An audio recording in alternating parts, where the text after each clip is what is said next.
Welcome into the Chemistry Podcast, episode number 315, baby. Yoink. Let's go. Let's go. Election week, baby. Let's go. Let's go. Shit's going down. Let's go. If you're talking to somebody and they're getting close to you and they spit a little bit, do you say something? No, because it happens. What a stupid thing to say right off the bat. Like, are you? What do you got? You got anything today? I just had something. Jesus Christ! I just had something come out of my mouth there for a minute when Don't care. Never mind. So I'm just wondering, do you say something? I don't like close talkers. Don't be a close talker. What if to it me. lands like right? Andy's happened, dude. Like, it just happened. You just let it go. You let it go, or I'd be like, dude, I'm sorry. Mm-hmm. It happened to me the other night. Oh, really? Yeah. And you called yourself out? I go, fuck, my bad. Yeah. Well, that's what you should do. It was on a woman too. Didn't mean it. I hope Makes it even worse. Hope you weren't eating anything. Hell yeah, I was. Nasty. Chilly. Ew. I was at a bonfire. Oh my Chilly. God. We were And partying. you're spitting on women? I didn't mean to. Holy. It just came out. Mm-hmm. And I'm like, sorry. And I like wipe it off.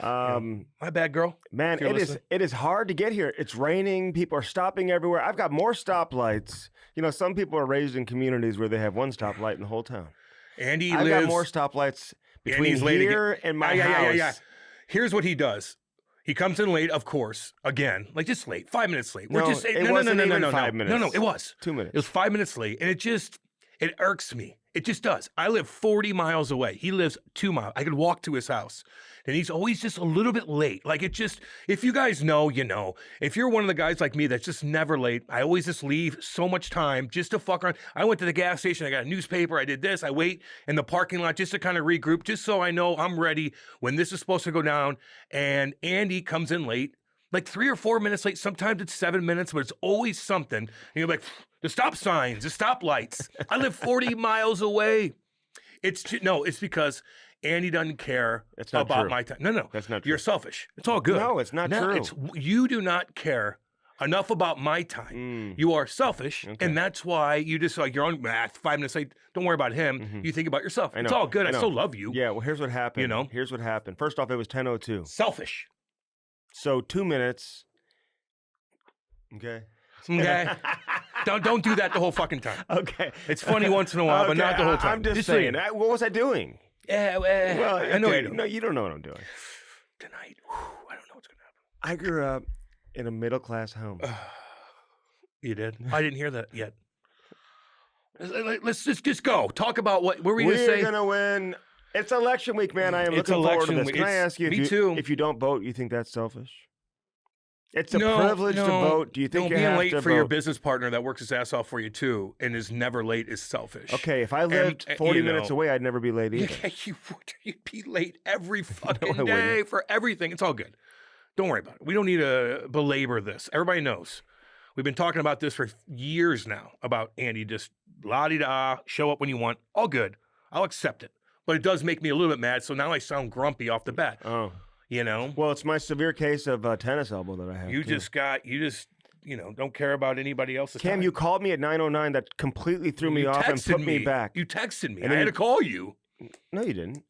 You text me something about business, dude. I'm driving, so I have to call you back. Get on with yourself. I got you. Yeah, I got you. I don't text and drive like somebody I know. Who? Somebody I know. What do you mean? He tweets and drives. It's not even like an important thing. He'll tweet and drive, which is so fucking Only brutal. when you're in the car. I tell you what, somebody picks up Chloe, and he's fucking tweeting and driving. God. You better put your goddamn foot down, boy. I would. You better put your foot down, boy. Mm-hmm. The boys came over on Halloween. Oh, okay. Not in the house, though. Just like outside in the back? Well, there were probably 20 kids there. Keep an eye on them. I told her, I said, listen, anything? I want everyone here on Halloween. Yeah, they went to a party. I go, you guys can come back here and hang out. That's cool, Andy. And so a lot of them were downstairs, and then I go outside, and the boys are out there. Yeah, I know. How old again? 13? Eighth grade. 13, yeah. Okay, we did that at 8th grade. Oh, yeah. You'd be cool to be around, I think. But don't be aloof. You get my drift? Well, I know, but I just know what's going on. It's hard to not be because you just ignore everything. I know what it's like now when you think like you're growing up and you're hanging out and then the parents are around and you're like, oh, they just don't know. It's like, no, it's awkward for the parents, dude. Yeah. At least for me. For some parents, if you want to be that parent where you embarrass your kids in front of their friends and yell at them and go crazy and be like, they got to go home, get them out of here. Especially your son in front of girls. No. Don't you fucking do that as a dad.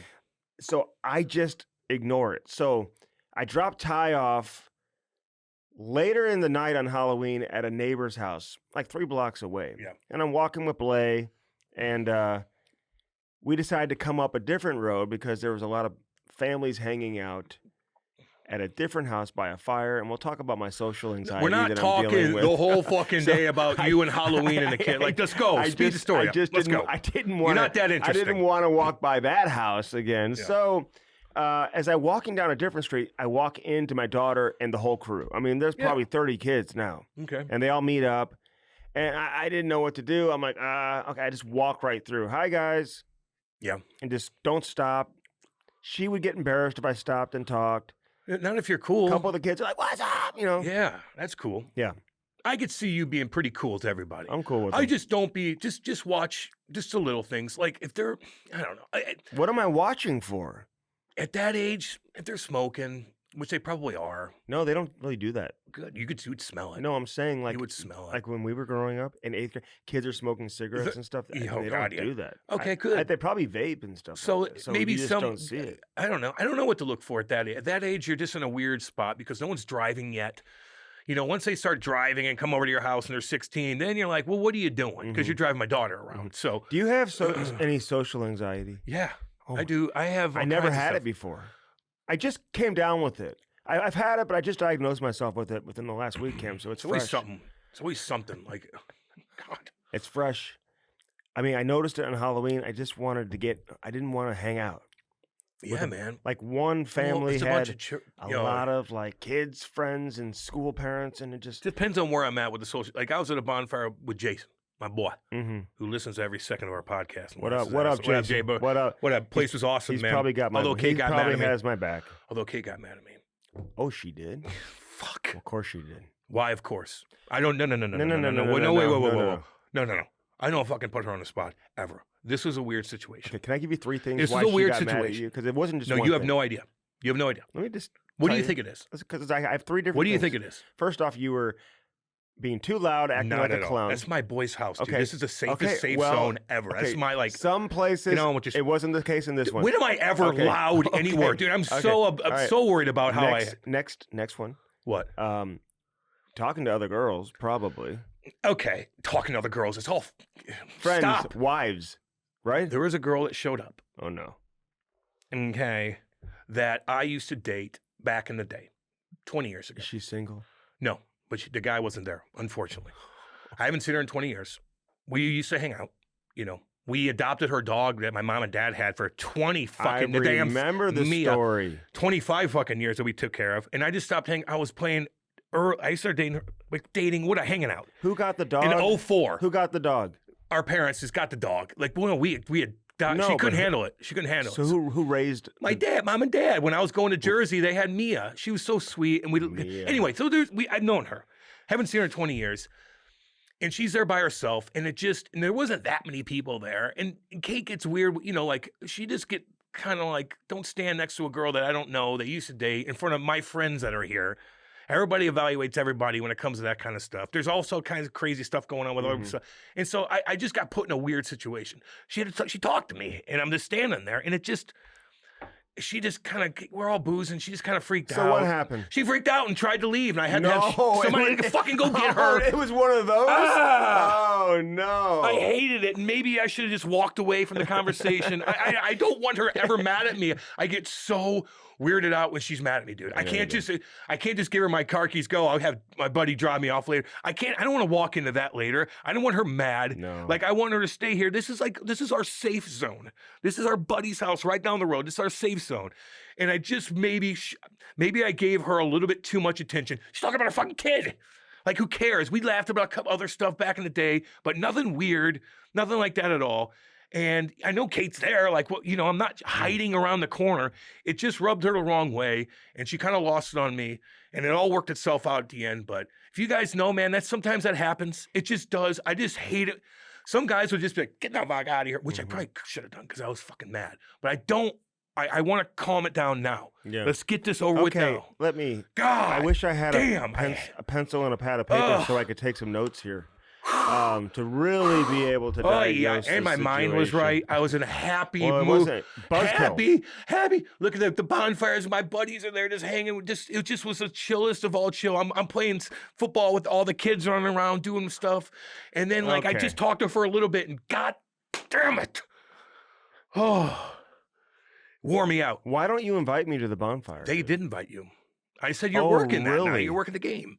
You're working the Blues game. We'll get into that in a second, too. It hasn't happened in a while. I just got back from a 10-day road trip. It just kind of, we're drinking, stuff like that. She doesn't drink that much. So when she does, she her friends are seeing, I don't know. Mm-hmm. I apologize. I'm sorry. I don't want, so. What would you do in the future? Just completely ignore somebody else? That be a jerk? Be rude? Good question, Andy. That is a good question. Mm-hmm. That's a good. What am I supposed to do? Do you have no? What am I supposed to do? What am I supposed to do? She can't talk to me.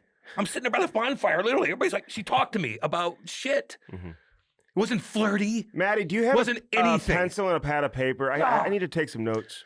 But Kate got freaked out. It's all good. It's really diagnosed. It's always still my issue. fault. It's my fault still. Maybe I should have just walked away a little earlier. I always blame it on myself, and that's fine. I can't have her mad at me in front of everybody like that, where she's leaving. Does Kate know you dated her? Yeah, she probably heard it. Okay, well, what do you mean she heard it? Did she know? I don't. Maybe she. I don't know. I don't remember us crossing paths. Was she dressed provocative? Yeah. No. She looks. We see how I have to ask the questions. Beautiful girl. So as a therapist. She's not ugly. I know. I apologize. As a therapist, sometimes I have to ask uncomfortable questions. There's reasons why I stopped dating her too. Okay, we'll get to that. No, we don't need to get to all of it. In the next I'm just session. telling everybody, just one of those things. And I hate when she's mad at me. I do. Mm-hmm. I hate it. It's I hate it when my parents are mad. I hate when Andy gets fucking pissed. It's just, I don't just fuck it. I can't do that. Mm-hmm. I got to fucking settle this. Let's chill. Right now. No, we're chilling. This is our safe zone here. So we're not at Club Napoli. These are all our friends. Let's just chill. Club Napoli. Hey, okay, so a few more things for you real quick. So Kate. Then let's get into other things. I really. It's all good. And I got a lot of other things going on too. And I'm billing you for this, just so you know. You're not helping me. No, I am. So you will pay me for this therapy session. Kate walks away. Somebody else goes and gets her. She's give him my key. Kind of making a scene. I don't think it's funny. Oh shit! If you guys know, you know how that is. It's so stupid. You know why I know it's stupid? And I know I'm talking about her a lot, and she doesn't really listen. And I love Kate. She's the best of the best. She didn't get mad. She was mad the next day. She wasn't? No. That's so good. Funny how it works. But why don't you? Here's what you do. Actually. What, Andy? No. Here's what you do. Have you met Kate? Kate, come here. I did do that. Kate, come here. That and say made it worse. This is so and so. And let me finish. I'm a mess today a little bit. Well, when I have patients like you, it's harder. There's other things going on too. Oh my God. I know. Okay, well, hang on. So anyway, Jesus. You bring her over, you say, have you met so-and-so? And right off the bat, the conversation turns to her family, her kids. Her husband does this right off the bat. Yeah. Her kids do this. The kid was there, yeah. She knows Jason from so-and-so. Yeah. Her husband's from, her husband does this. Her husband, and just I don't know her husband. I didn't know that stuff about him. Well. I didn't know. I've been seeing her 20 years. It just would have diffused the situation. There's nothing I could do. Don't just be hanging on, hey, what's up? You think I'm hanging on? Over there. I'm just sitting there your back's to Kate. No, you're having a conversation. It is what it is. We were there with 4 people, then also it was just us 2. Mm-hmm. That's $200. I should have just left. $250, dude. All right. That I'm taking out of your next check. All right. It's just so petty. It's all good. It's all good. For therapy. I had a good weekend. Boo's fucked up. I mean, now she got bit by a fucking spider. Oh my God. She's already the dog? old as shit. Boo. The kitty cat, who I've had for 18 years. She must have got bit by a goddamn brown recluse in the basement because something's infected on the side of her goddamn. You have brown recluse in your house? Yeah. God, yeah. You do? So do you, Andy. No, I don't. You are. That shows his ignorance right there. I use Rottler Pest Control. Every single house has hundreds of brown recluses. I use Rottler Pest Control. So do I. And they spray and all that. They kill a lot of them. They're there. They're there. I don't They're hiding. see them. They're hiding. Anyway, I'm not arguing about that. I am so right on that. Look up Look on the phone. Say, Missouri households, how many brown recluses are in houses? Look, go ahead. Oh, your house? You're the exception with your house in the poor part of Ladue? I don't think so. Is that the I don't think so. Is that the I'm wound up today. Is that the poisonous ones? God, yes. They will kill you? They'll fuck you up. Like right there? She got bitten aside. I think that's what it is. What and happened? Now In the her face? smells like bacteria. She looks like the cat off a goddamn Pet Cemetery right now. I can't snuggle with her because she smells. Really? Yeah. Yeah, I don't know what to do. She might have to go down. Hold on. I'm just saying. Just hang on for a second. I've never heard of a spider bite having an odor to it. No, that's a bacteria, dude. When you have an infection, put some peroxide in it. We did. She licks it off. We're getting a little cone. So when you have a bacteria like that, Andy didn't know because he never played. But when you get a cut or whatever, and there's bacteria, and when my leg exploded, like these two huge ass fucking indentions in my leg, where I got MRSA, and they almost had to chop my leg off. From? That was when I was in the minors in 15, and I blocked 2 shots, and talking to the microphone. I blocked 2 shots, and the guy in Springfield zipped up my shit. Did you just drop your chew? Yeah, no. The guy in Springfield zipped up my wound too quick without cleaning it out, and it got infected overnight. And it was the same night that David Backus got rocked by Duncan Keith, and it's the same night that Flight 370 from Malaysia disappeared. Then I wake up the next morning, my leg's like this. And Kate's like, we gotta go to the hospital. And they're like, whoa. And they have awesome hospitals in Albany, just so everybody knows. Big time, nice hospitals in Albany. And they had to do all this stuff, put a thing down my groin. And might I add, I'm off of painkillers at this point. So I'm just, all this little surgery they had to do on me, fucking stone cold. Advil only, baby. Sucked it up. Stone cold Steve Austin. Stone cold, sober. What do you mean? They can give you like pain medicine, can't they? No, I didn't accept it. No, like without, like not the addictive. Is that funny? No, not the addictive kind. Oh, the shitty kind? Like what? Like they Tramadol? No, they numb it. No, dude, they just gave me Tylenol 800s. It wasn't that big of a surgery, but you still like feel if everything. You went to get your tooth pulled. They're not giving. I'm not gonna. Like Novocaine would trigger an addiction. Yeah. Okay. Novocaine. Nah, that's not hitting me in the right spot. Laughing gas. Nah. But if they gave me little fucking pills to take home, I get it. Well, yeah. Well, that's when your fucking face hurts. But when your leg, they have to operate. They can't, like, you know how they numb you before you do stitches? I'm saying like that night. Yeah, they'll numb you up. But that night, like I'm just eating eight hundos instead of taking, the good stuff, perks, which numb your whole body. Or like, no. 800s will kill the pain for a little bit, but you're feeling it. You know what I mean? I had those when I broke my ankle. Yeah, I know. They had Percocets and Darvocets, actually. Darvocets. What's the difference between the? I gotta look that up. Perks are probably better. You know what I mean? You're talking about morphine. I would say would affect you. Morphine, not Novocaine. So you're morphine. So blocking the shot exploded with the shin pad. Look at my scar, dude. With a shin look pad. At those two. Those are open wounds. I had to fucking clean out every day. Through the shin pad. Yeah. Yep. And didn't even know. Opened up the skin on your shin. Two bullet holes. Who took the shot? Don't remember. And what made you think of Backus, Duncan Keith, Wakey? Because that night, he got rocked, and I remember texting him. But you were in Albany, right? Yeah. Okay. And I was texting him. And then I believe it was Flight 370, Malaysia, went missing that night. And I woke up with a fucking leg this big, and I had rushed to the hospital, and I was out for a while. So you texted Backus to say, "Are you okay?" I go, "You good, baby?" You know, it was his toe. Like that hit when Duncan Keith said, "Wakey." Yeah. And I think we talked about this with David when we had him on the show, and we're going to get him back on. Yeah. Listen, I know a lot of y'all. Some of these interviews we did were absolutely incredible with no video. Yeah. We may circle back and bring some of these guys on with video, just talk about maybe not the same things, but have another conversation with video.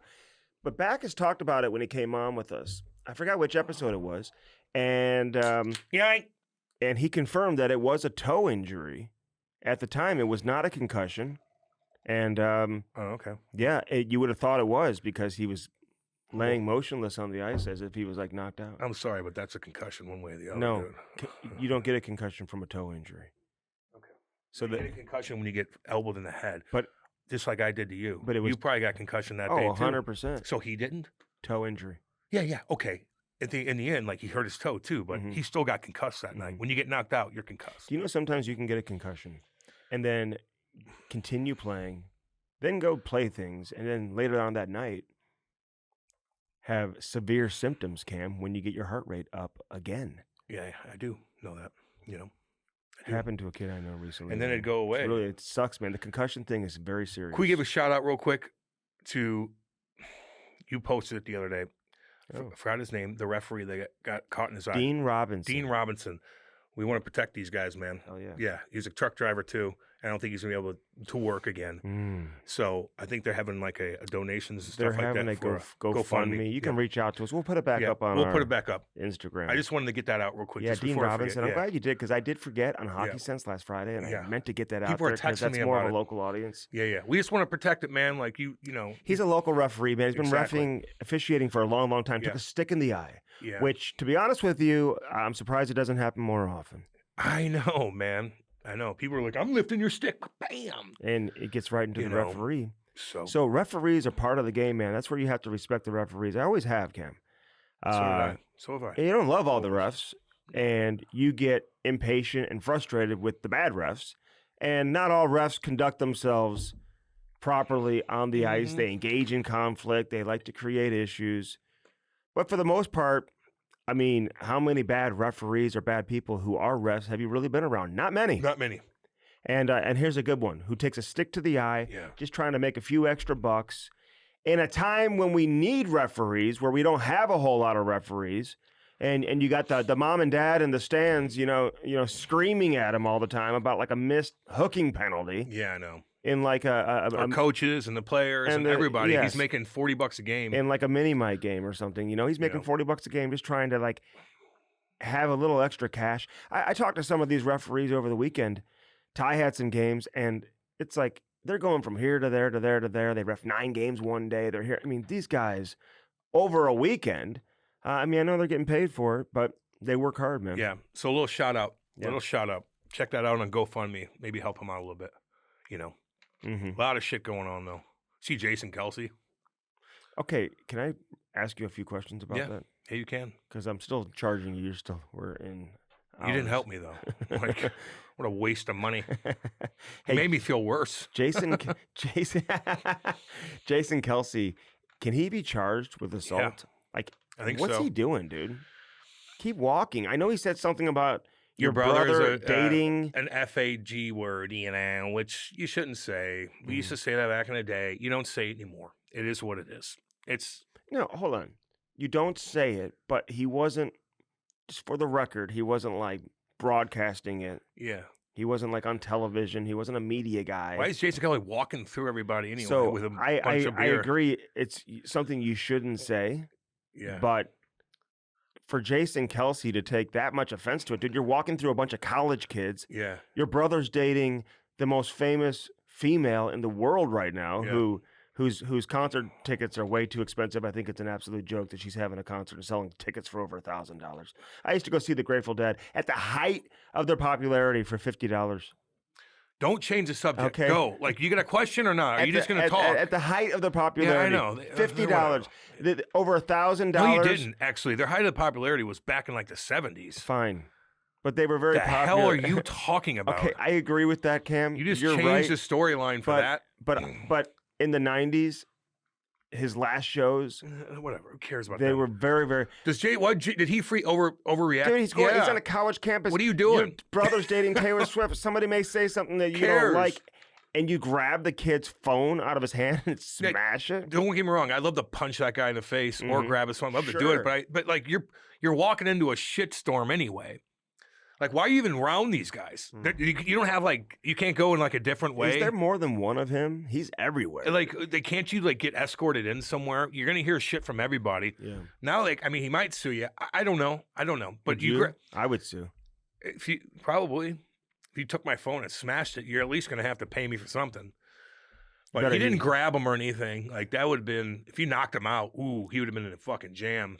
But he grabbed it out of his hand. You cannot take somebody's personal items. No. I like Jason Kelce, and I like his brother Travis, too, dude. I like the Kelces. They've got their podcast going. They get a lot of positive things. Yeah. They're everywhere. And he's dating Taylor Swift. His brother is.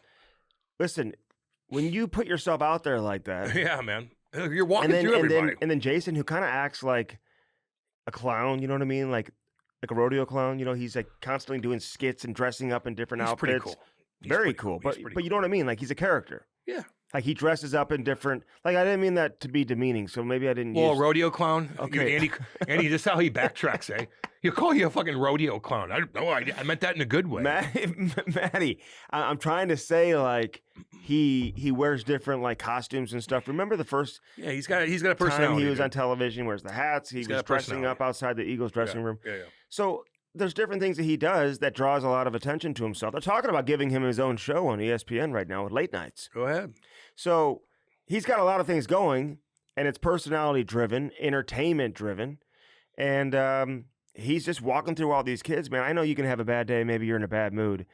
He said something about your brother dating Taylor Swift. So you didn't like it. So what? Leave the kid alone, man. Just keep walking. He's just a dipshit kid. Or get security. Or walk in why walk through a bunch of, like, is that you're Jason Kelce. You can do whatever you want. Like, have somebody carry you in the back door. What are we doing? Well, he's 6'3", 280. Okay. Nobody's carrying him. I'm just saying, like, you're in that category, and you're in that, you're just get a different level. Get security, man. Get a golf cart. And don't let somebody say, even if he calls you anything, it's like, okay, Who whatever, cares? Dipshit. Or say something if you want. Well, you call him the F word back, too, and that's why people are pissed at that. Oh, he did? He goes, who's the F now, baby? Oh, he did? Yeah. Why don't you do your research? Dude, that part was cut out of the video. Maddie, what are we doing, Maddie? Like, that's the whole story now. It's like that he said it back to him. So I kind of want to defend him. Time out. Yeah. So now they're even, but he should he?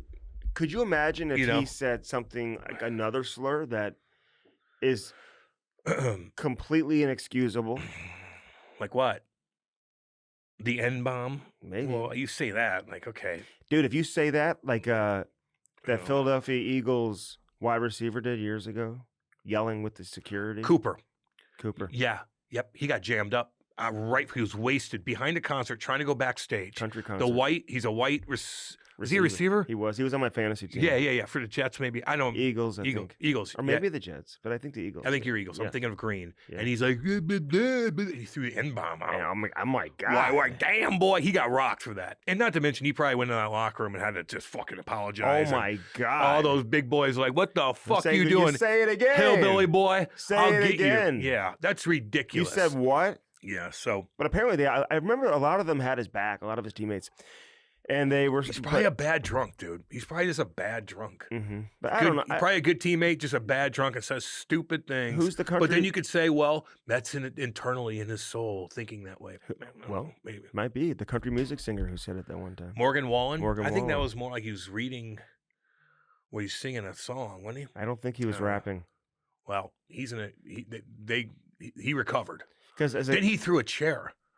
Remember, Morgan Wallen threw a chair off of a balcony in Nashville and almost hit people.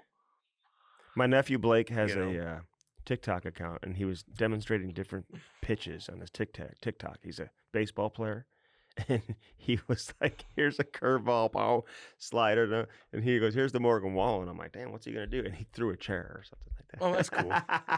Yeah, he threw a chair. Yeah, somebody did that in New York City the other day too, and I was like from 500 feet up, which would automatically kill you. Who did that? Some stupid ass. Would it kill you?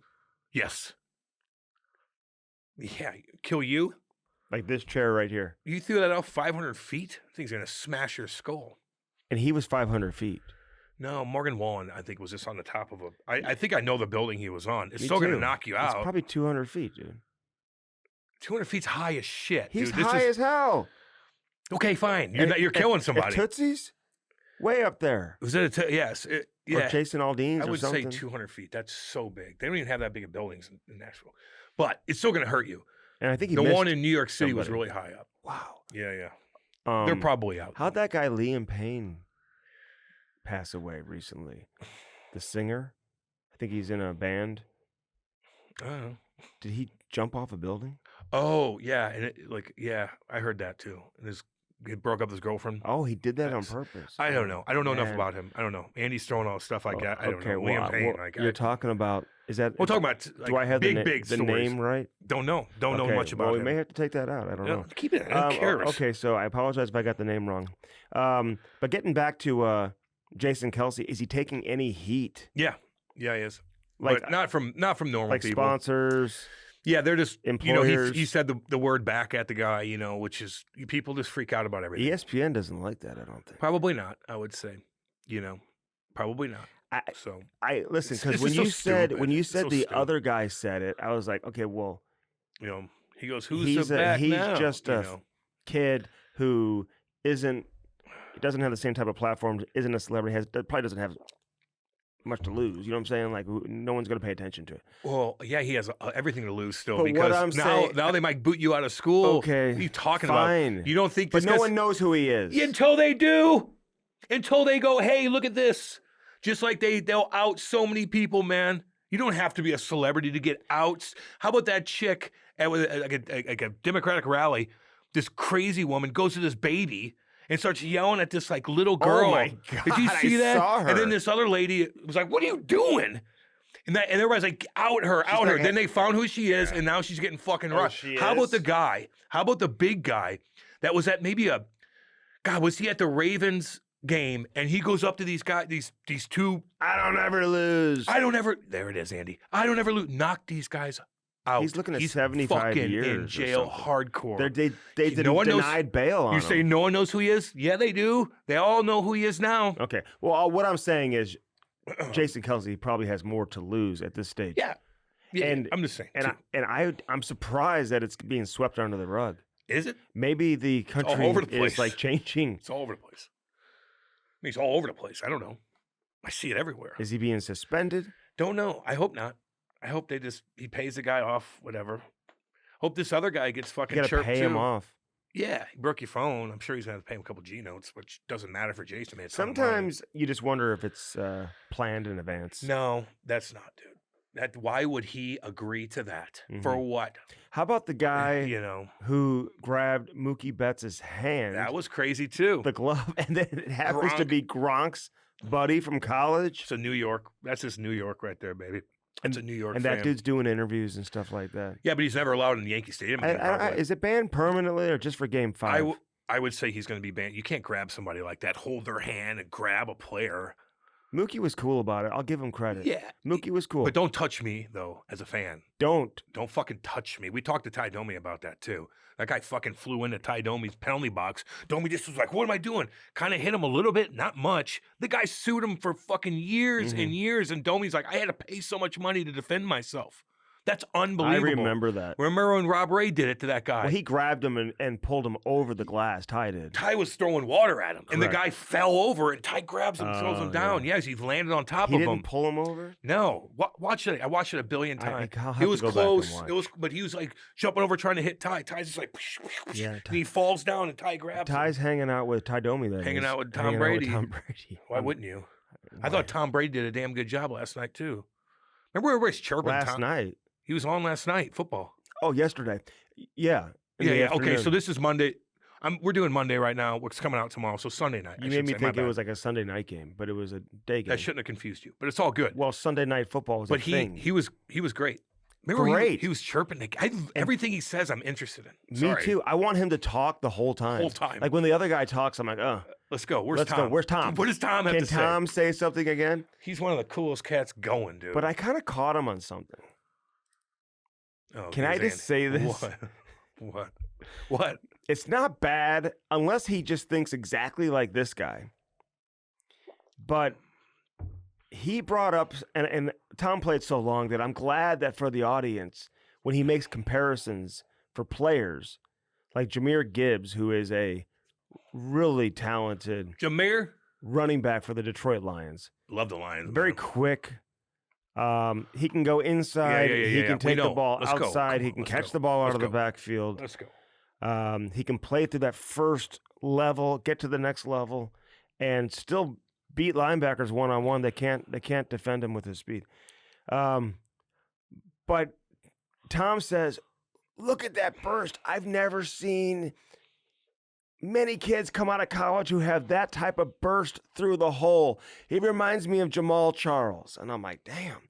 See, I like how he's using a comparison of a player who was a star player during Tom's career, who's been removed from the game now for several years, because the kids need to know who Jamal Charles is. So I decide to just, I don't know, randomly, which I do, when I'm watching games, college basketball, NFL, if I don't know a lot about a player's background, I will do some research while I'm watching the game. I'll read their Wikipedia. I'll look at their draft profile. So I'm watching him get drafted, this guy. And they're like, with the 16th pick in the NFL draft, the Detroit Lions select Jahmyr Gibbs out of the University of Alabama, which I forgot that he even went to Alabama. They go right to the analyst. He's got the quickest first step through the hole. He reminds me of Jamal Charles. I swear to God, the analyst says that as he's talking about him being drafted. And Tom Brady said that. So it's either a crazy coincidence or when Tom was doing his research in preparation for the game, he watched that video and scribbled that down. Maybe. But I think Tom has enough ammo. I know, but that's a crazy coincidence. In the chamber to where you're like, I know so many people. I played for so long that maybe that is a great comparison. Because, he's not allowed to go into the production meetings. He can't talk to the teams because he's been approved as an owner of the Las Vegas Raiders. Yep. So now, how the broadcasters, they'll meet the day before, like the NFL, or the couple days before, they have these production meetings where the coaches come in, players come in. Yeah. And they really dig in and have great meetings in an effort to prepare for the games. He can't have any contact. He can't go into the facility. He can't go watch practice. Yeah, you're losing a lot of info not being around like that, man. And so I'm I'll tell you that right now. He knows players, and maybe it'll come out one day. I mean, listen, he came from the Patriots. They were always known to cheat, or at least, push the envelope just a little bit. You just wonder, is he calling players who he knows? Is he calling coaches who he knows? Is he, what's he doing to prepare? Or is he just relying on the internet? He's calling anybody he wants to call, and they're answering their phone. And guess what? That's illegal. Okay. He's getting as much information as possible. He's a competitive guy, dude. You think he's going to half-ass anything? No way. Hell no. He has so many different connections. He'll somebody else call. Yeah. You know what he's saying? Come on. He's like, I see Tony Romo getting all this attention. I want to be. He's like, dude, I'm going to be better than Tony. Yeah, and he is. He's getting there. He's freaking good, dude. He is getting there. It's my boy. And then he goes and skates with Ty. That's cool as shit. I don't know. And then his ex-wife is having a child. She is? Yeah. With that yoga teacher? I think so. I think she's pregnant. Or the karate teacher, whatever he is. That would suck. Well, you act like you're surprised. Why would you get pregnant again? You have another kid. You have to get pregnant? You need another kid? I don't know. And you have, teenage kids right now. That are like, what the fuck is this? That are Tom Brady's sons. And now you got to have another kid. You got to have another kid with this guy? Why don't you just bang each other and have a good life? I bet you that guy, and this is from years of just talking to a lot of different people. He's probably like, I want that money. He's probably like, listen, if you're committed to me, I want a kid with you. Yeah, I want to be connected to you for the rest of our life, just in case you leave me. For life. I want you to pay me every goddamn month. Because I think her net worth was larger than Tom's. It is. Modeling, when you're a woman, which... I don't know if it still is, though. Women models get paid more than men. I think they need to even that out. How dare that be the case? That's interesting. Maybe with the new election. And they should. They're better looking. Do you know that these, candidates, whether it's Kamala, whether it's Donald Trump, they're in 4 different states in one day sometimes. Yep. They're traveling, baby. Aren't they tired? Yes, they are. Big time. At that age, too. I don't know how Trump does it. Do you really need them? Do the rallies? Yeah, they do help, man. Do they help? Yep. And we saw that firsthand when Hillary Clinton didn't do it. You have to go show your face. You will convince some people. She was getting tired. You will. It's not like you're going to convince people not to vote for Kamala. The people are probably already decided. They're like, I'm going to get out and vote. I'm riled up. I'm going to go vote. It's not like, I've changed my mind. It's more like, no, I'm just going to get out and do it. Yeah, but I saw on one of the news channels last night, which, by the way, I don't go to CNN or Fox News. I did last night. Just skip back and forth, see what everybody's saying. They just say it's good to hear both sides. Yeah, it's good to hear both sides and make your own decision. Nonpartisan media. Oh yeah, where? Where's that at? Like First Nation. Where's that at? Get out of here. They're all fucking partisan. That's why you got to balance it out. You got to read both sides. You got to read both sides. You got to understand each argument. Will you watch CNN too? Yes. That's good, because you got to watch both. Yes, I want to know what they're saying. I'm like, that's interesting. Mm-hmm. Or I'm like, So they were saying last night that they believe there are still millions of undecided voters. And I'm like, there's no way. Undecided? I would say no. I would say just people that want to just get them motivated to get out and They're leave their waiting house until the last minute? I don't know. I don't trust anything. I don't trust anything I see. What's with everyone voting early? Has that always been a thing? Yeah, I mean, I guess. Not like this year. Yeah, I don't know. I don't know about that. I just don't trust anything. I don't trust anything. I don't trust any polls. I just am weary about all kinds of stuff. Polls. Have you ever been asked to participate in a poll? Like where? When? Yeah, I remember when have you been asked? Don't they call and they... Okay, you don't even know. Well, I'm just saying, no. Like, that's why I've never really trusted the polls. I just don't. Like, they veer and they move around too much. I just don't trust anything. That's how I am now. Like, that's how I'm kind of forced this way now. All this fucking just lies and lies and lies. How can I trust anything? Mm-hmm. I'm curious. We see what happens, but I do think Kamala, man. I think the white dudes are Kamala. At the Creve Coeur Racket Club. Coming strong? I think the white dudes are Kamala. The Creve Coeur Racket Club might be happy tomorrow. They might be happy. Andy's buddies might be happy. We'll see. Hold on. You know? Are you declaring a winner? No, I don't know. Are you making a prediction? People are like, oh, Trump's going to win.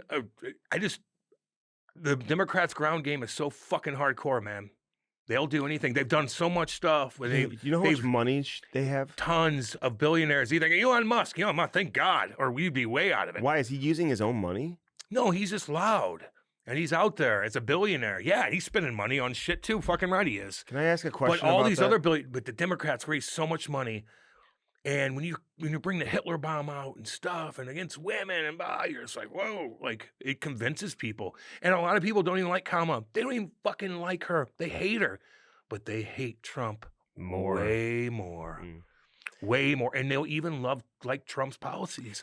But they hate him as a person so much to where they're going to vote Kamala. She took an ad on the outside of the Sphere at Vegas. Mm-hmm. Which, if you've ever seen the outside of the Sphere... Oh, I bet you that costs a pretty penny. And James Dolan, who owns the Sphere, is the same guy that just opened up MSG to Donald Trump, who had that rally. Yeah. Which, I don't know if it went good or bad. It was crazy, whatever. Well, Tony Hinchcliffe, you brought it up. It was Tony Hinchcliffe who roasts everybody and stuff like that, and you talked about Puerto Rico. Give a fuck. Puerto Rico has a trash problem. He was there like if you look that up, Puerto Rico has a trash problem. He was there at the Tom Brady... Yeah, he fucking ripped everybody. I like him. He's cool. He's good. He's got Shane Gillis and all those guys on the Kill Tony show. It's really good. Where's that? On YouTube. So Kamala and a lot of the Democrats are using Donald Trump's inability to open up the door handle of the truck against him. It just doesn't matter. Does that even... No, it's just stupid. She went on Saturday Night Live. Your thoughts on that? And then people, she's not funny. She's not anything. Anyway. No. Do you know the story behind it? Yeah, because she did the same thing Trump did. Equal time and everything? Yeah. No, he hasn't been asked to come on. Who cares? You got to get over that. So you got to get over I got to go on Saturday Night. Who gives a fuck about Saturday Night Live? Do your own goddamn thing. Quit bitching about little petty things and stay up all fucking day and night like you do and just market yourself. Boom, boom, boom, boom. Cares about Saturday Night Live? Okay, well, this is a fucking dirty game, baby. People are saying that because these networks are required to have equal time. Okay, I know. Like if we brought on a candidate, we would have to bring on a candidate from the other side. Sure, but like, let's go. Okay, let me just tell you. So in radio, you do have to do that. Yep. Television, these networks, not in a podcast. We could do whatever we want. Fine, but these television networks have to. Like NBC. Are you kidding me? The executive director of Saturday Night Live, she's been there for I don't know if it's a he or a Lauren she. Michael? Is that a man or a woman? A man. You don't know Lauren Michaels? Okay, I forgot the name. That's a man. 50 years he's been. Yeah, it's Lauren Michaels. Dude, he's hardcore. Hardcore. In what way? Well, if you listen to all these different people from David Spade to Adam Sandler, like Lauren Michaels is fucking hardcore. He walks in like Lou Lamoriello. Oh. Like, fuck, he's there. Like, okay, like, no, do this. Nope, take that out. Just hardcore. Really? Yes. He's a fucking straight businessman. Gotcha. Is he a Kamala supporter? Probably. Is he this? Is that? Okay. I don't give a shit. He's supposed to be hardcore. Okay. So she got 90 seconds on the show, and she was late add to the show. Apparently, she was on her way to Michigan, maybe, when they got the invite and they turned the plane around, like just, and went to New York. She was like, "Yes, I want to do it," because she got the 90 seconds. So a lot of people are saying that NBC owes that 90 seconds to Donald Trump before Tuesday's election.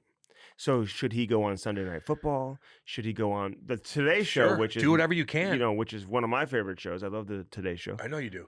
Do whatever you can. Like, I just probably, is that going to matter? Should he be like being like, "Hey, listen, I want to go on NBC"? What's the biggest thing you could possibly do? Probably football. Probably Monday Night Football. He's going on, Bill Belichick's podcast tonight. I think. Yeah, is it? I'll watch that. That's the stuff you do right there. Get all them football fans, baby. Okay, but I don't know how big of an audience. I'm sure it's a big audience. I don't know if it's a needle-moving audience. I don't know. On the Bill it's going to be tight, baby. It's called Let's Go. I think Tom Brady may be on that, Just too. don't fight with your family and your friends about it. Whoever wins, don't walk into the goddamn Thanksgiving and be like, ah! Yeah. Hey, Spencer Carberry, the head coach, and he's got a great track record and path that he's doing taken. Dang good. To get to the NHL, coaching all those years in the coast, getting to the American League, assistant coach for a long time in the NHL, going to Toronto, taking that power play to the highest level. The power play is terrible, by the way, in Toronto. I don't know what's going on in your power play, but it is so bad. I mean, it is. Although they scored a power play goal last night, they lost to Minnesota in overtime, I believe. So 1 point out of a possible 4 in those back-to-back games. So now Toronto's back. They were excited there for a few days, and now they're probably trying to figure out what's wrong with the team, Mm-hmm. They got a good team. I watched Toronto, though, and I will say, you get past the big dogs, there's not a lot there. You know what I'm saying? Said that before. There's not a lot there. But I do like Toronto.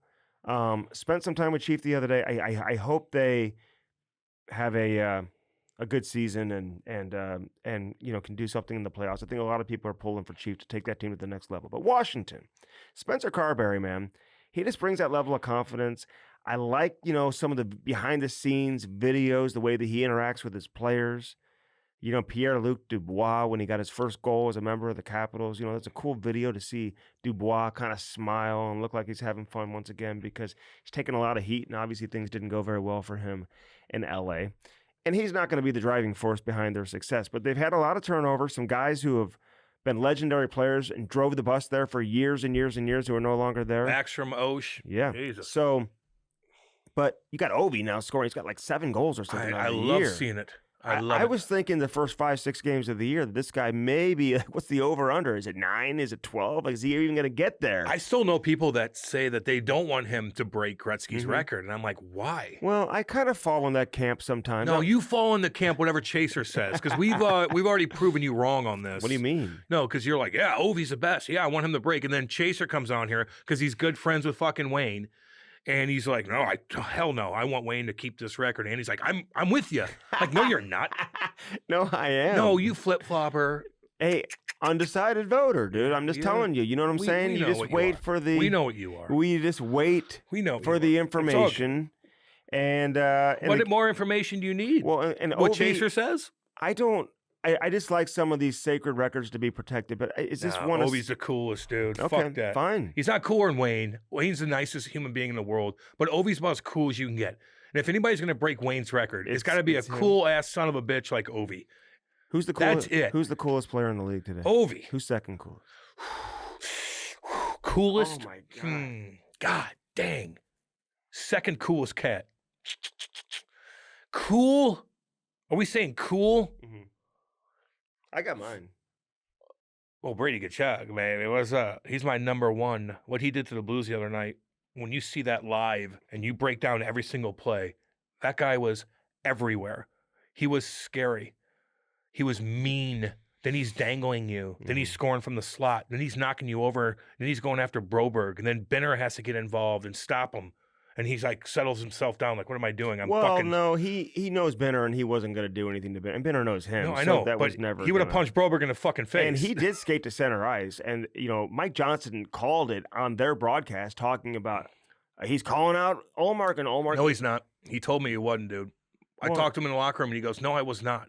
He's like, I just went like this because I had to protect Broberg. I'm not calling him out. So he specifically specifically denied that. Well, you could see at the time if you're a broadcaster, if you're watching, but you have live, to talk to him. Yeah. And then you talk to him. He's like, "No, I'm just looking at him like, dude, I had to do what I had to do." I didn't ask anything about that yet. I kind of forgot about it. Yeah. I actually saw the replay again last night and didn't know that it was called that way. Yeah.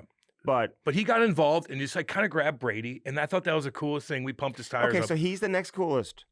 Well, Benner's up there too. Okay. Benner's like, God, he's cool, man. Yeah, I his would family's say cool. Everything. Tom Wilson. Tom Wilson's up there. Andy. I'm gonna give Dylan McElrath a shout out real quick. Dylan.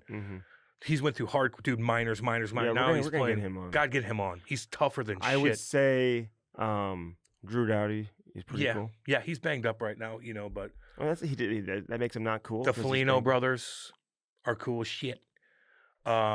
Big boy from the Jets, who we love, his daddy coach. No. Lowry? Big Dave Lauer. I saw him over the weekend, week 2. Big Dave. I would say Seattle Kraken. I would say, there's a lot of cool guys if we wanted to go down the line. there's just guys everywhere. But, those are some that stand out. Yeah. In terms Matthew, Bennett, Bark. We can go on forever, dude. We can go on forever. You're just naming the best players. No, I'm naming the guys I like watching, dude, that are cool, that are winners. And, well, Brady Tkachuk's probably my number one, dude.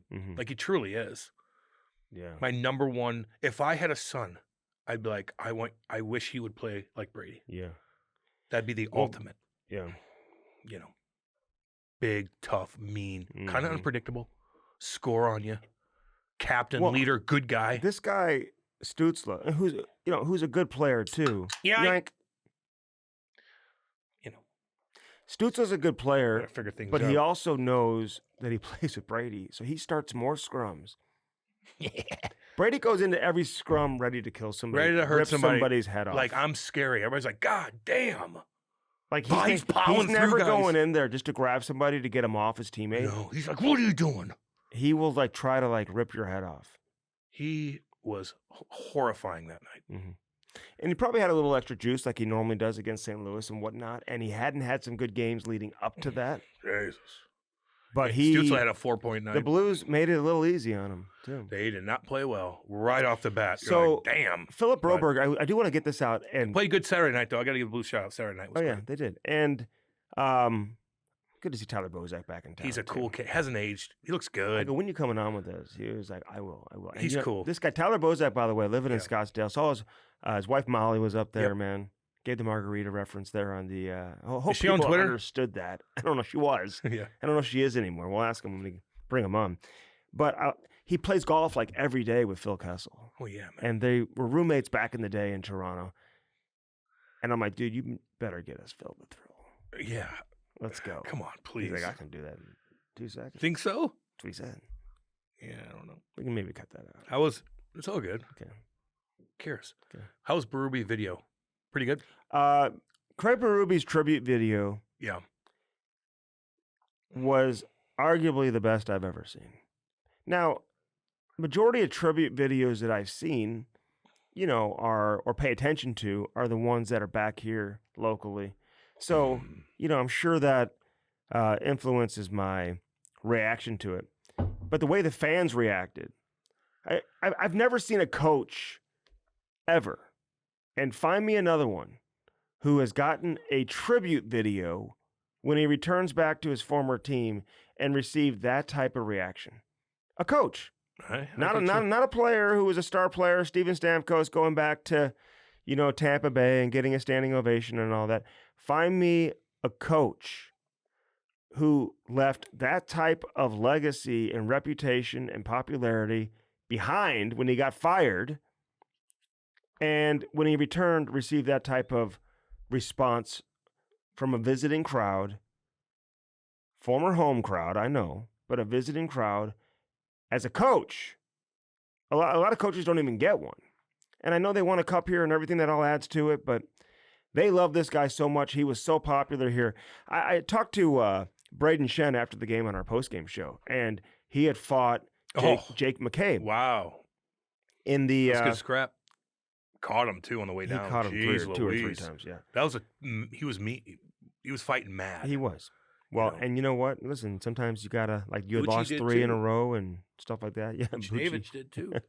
He said one word to me the first time he ever said anything to me. Yeah, he's the cool. first time he said anything. He's great. He's one of my favorites, actually. You get to know him, he won't stop talking, actually. That's not the case. Can't even get, I'm like, hey, what's up? No. Ignores me. I'll tell him. He's the best. Completely ignores me. And he'll come on here, too. I'll get him on. He's cool. He is. Super cool. He's one of the coolest guys in the league, too, man. I'll say that. Bouchy. He is. But I just, so he was talking to, Shenner was talking to Jake McCabe. And I asked him during the interview, I said, what led up to the fight? What'd you say to him prior? And he's like, kind of talked about that. But then he said after the fight, they're sitting in the box talking about what a legend Craig Berube is. He's like, oh, my God, they love him here. He's like, dude, they love him in Toronto already. Although Berube was saying he doesn't get recognized that much around town. He's like, I don't get but he will. Trust me, he will in Toronto. They recognize the trainer in Toronto. I got recognized in Toronto. They're going to recognize Berube. No, they will. And he's probably just saying that. But he got recognized everywhere here in St. Louis, got treated so well. So you'll never get treated like this ever again. And that's what he said. He said quote. That. Yeah, he did. And we talked about that. And I did an interview with him before the game, too, where I asked him about that. It's just different here. Like he said, he'll probably never get treated better than how he and his family was treated. St. Louis Blues fans are great. St. Louis fans are great. Mm-hmm. They are. They respect you. They pay attention. And listen, they're Ken, cordial. You know as well as I do. There's a core group of people here in town also who have a lot of influence around St. Louis and can go anywhere they want and do whatever you want, get whatever you want. You treat great. They want to hang out with celebrities, coaches, players, whatever, and they took Chief in. He became very close friends with a lot of these different types of people. Yeah, they're all in Toronto. Very well. Oh, yeah. What the fuck you guys doing here? Let's go, baby. Mm-hmm. And so it's like so he just instantly kind of became – Joel Quenneville was like that too. I bet. When he was here. Quenneville was younger, obviously, than he is now. But, we're talking early 2000s, so we're going back 20 years when he was coaching here. And he did not hide, man. He was out and about. He was having dinner at restaurants. Yeah. Got to know all the restaurant owners. He was hanging out at Obie Clark's at the bar and whatnot. Napoli. So he's the closest coach that we've seen come through here to Joel Quenneville. Yeah, no, and rightfully so. He's an easy guy to talk to. Philip Broberg, by the way, I think it was Mitch Marner who came down hard on his leg. I know some people were assuming it was knee. I don't want to get into the specifics of the injury, but I was told yesterday, I put it out on Twitter today, that the Blues have escaped season-ending injury with arguably their best defenseman up to this point. Colin Parayko is. I said up to this point, he's most productive offensively. Colin Parayko played 28 minutes last game. He doesn't probably impact the game at the defensive end, certainly the way Parayko does, and gets different types of matchups. But this guy's been better than advertised. He's good. 23 years old. Really good. And, obviously has been very, very, very good for the Blues. And it looked terrible when he went down. And you're thinking his season is over. Yeah. And they're still going to be without him probably for 4 to 6 weeks or so. So an official announcement is expected right around now, I would imagine, from Drew Bannister, who will meet with the media following practice today and give an official status and update. But listen, when you look at best case scenarios after watching the injury and seeing the injury live, this is probably it. The fact that he's not going to be out for the season and they're going to be able to get him back, that's good news. A lot of injuries, man. A lot of injuries for the Blues. Robert Thomas, Broberg. Mm-hmm. You got Matthew Joseph, who was playing great. You got Kapanen. You got Leddy. It's just a lot. Mm-hmm. I think they had the least amount of man games lost last year. Now they're... And sometimes it comes and goes, man. Yeah, but the 6-week thing, that's tough. It's a long time. Those are tough. Yeah, 4 to 6. Fucking Christmas time now. Yeah. It's a long time. But, the good news for all you Swedish fans out there, he should be fine for the Four Nations and stuff like that. Yeah, I talked to Army about that, Four Nations. And I wonder, and, Don Sweeney, who's been here, he's actually the GM of the Four Nations. It's not Doug Armstrong. People don't realize that. People forget that. Doug Armstrong is not the GM of the Four Nations. He's on the staff, and he's scouting, and obviously he's the GM of the Olympic team, which is what you want to be. That's the big dog team. Well, he was saying they're debating on what they're going to do with the fourth line for Team Canada. Mm-hmm. Do you go the best skilled guys? This is the most skilled guys, and you see even it out. Or do you go Tom Wilson, Bo Bennett, or Sam Bennett? Mm-hmm. I forgot who he said on that fourth line. We're like, shit, I don't know, man. That's I think you're good to go one way or the other. Mm-hmm. I'd like to have Sam Bennett out there on the fourth line with Tom Wilson. Are you kidding? I think you got options. I think you got to look at it this way too. Who's going to accept the role? Who's going to be okay and have an impact playing 11 minutes when they're used to playing 16, I would say those guys minutes. are the ones that are going to do that. Yeah. I would say Tom Wilson. And they're going to be terrifying to play scary, against. Andy. Scary. Now, how are the refs going to be? How are the refs going to be with those two? Okay, but here, you know sure. what I mean? And I was just thinking of that. You got to stay out of the box. You're not going to be like the level of intimidation's different. You don't have players on the other team that are looking to go toe to toe with you. It's all about hitting. I know. But who are you replacing out? Them with? You know what I'm saying? Well, they threw out on NHL.com. They threw out the lineup of like what they think, and like Stone maybe, or there was a couple guys. You just have to look. There's going to be more. There's going to be guys that are on the probably should make the team that are more skilled. Than Bennett. Well, it's Canada and Tom Wilson. Yeah. You could put together two teams. But what do you want to do? Like, you want to have that killer fourth line that does something different, that intimidates in a different way? Or are they going to be fucking skating 2-minute minors and put you in a jam every goddamn night? Well, they know they know they can't do that. Yeah, but you might not. They might call penalty. I don't know how it's going to be, right? Like some of these tournaments, they'll just fucking call penalties. And then all of a sudden now you're pissing off McDavid and these guys because you're killing penalties the whole game and shit like that. Yeah, I know. Well, they'd have to just find a way to But they could chip in offensively. No doubt. Sam Bennett and Tom Wilson would score big-ass goals for Team Canada. And they have before. So I would honestly, if I was running the team, this is a conversation I'd pick up the phone and have with Sidney Crosby. Who do you want? What do you think we need? What do you want? On that forward? What would you want? There's not many other guys, if any, on that team. Even Nathan McKinnon. I'm not calling him. I'm not asking. Not having Nathan McKinnon pick the team. Crosby saying? Crosby. What do you think? What do you think? This is where we're at, where we can go this direction or that direction. Where do you want to go? What do you guys think? Damn right, Andy. You know what I mean? What a cool fucking thing to be a part of. Oh, are you kidding? Yes. When he was telling me that, I'm like, this is so fucking interesting. So interesting. And same with Billy Guerin, who's doing Team USA. And Billy Guerin, a little shout out because the Minnesota Wild are kicking ass and taking names. That could be a surprise. Like we knew they were going to be okay. They still got that dead cap space everywhere. Yeah, but they're doing damn good. They exceed my expectations every year. Do you see the overtime? Max Domi kind of had a breakaway and he chipped the puck up. One of their defensemen was just flying, flew out of nowhere, and it turned around and ripped it right up. Guys were changing. That was a 2-on-0 breakaway. Boom. Minnesota Wild, Central Division.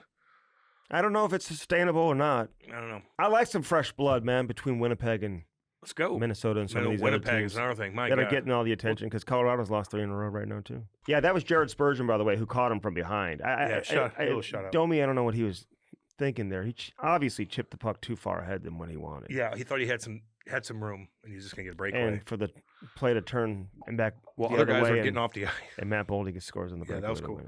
Yeah, listen, they've got some good young, and as long as you got Kaprizov on your team, he elevates everyone around him. He's a. I saw that Michkov play live. He's pretty damn good. Somebody told me,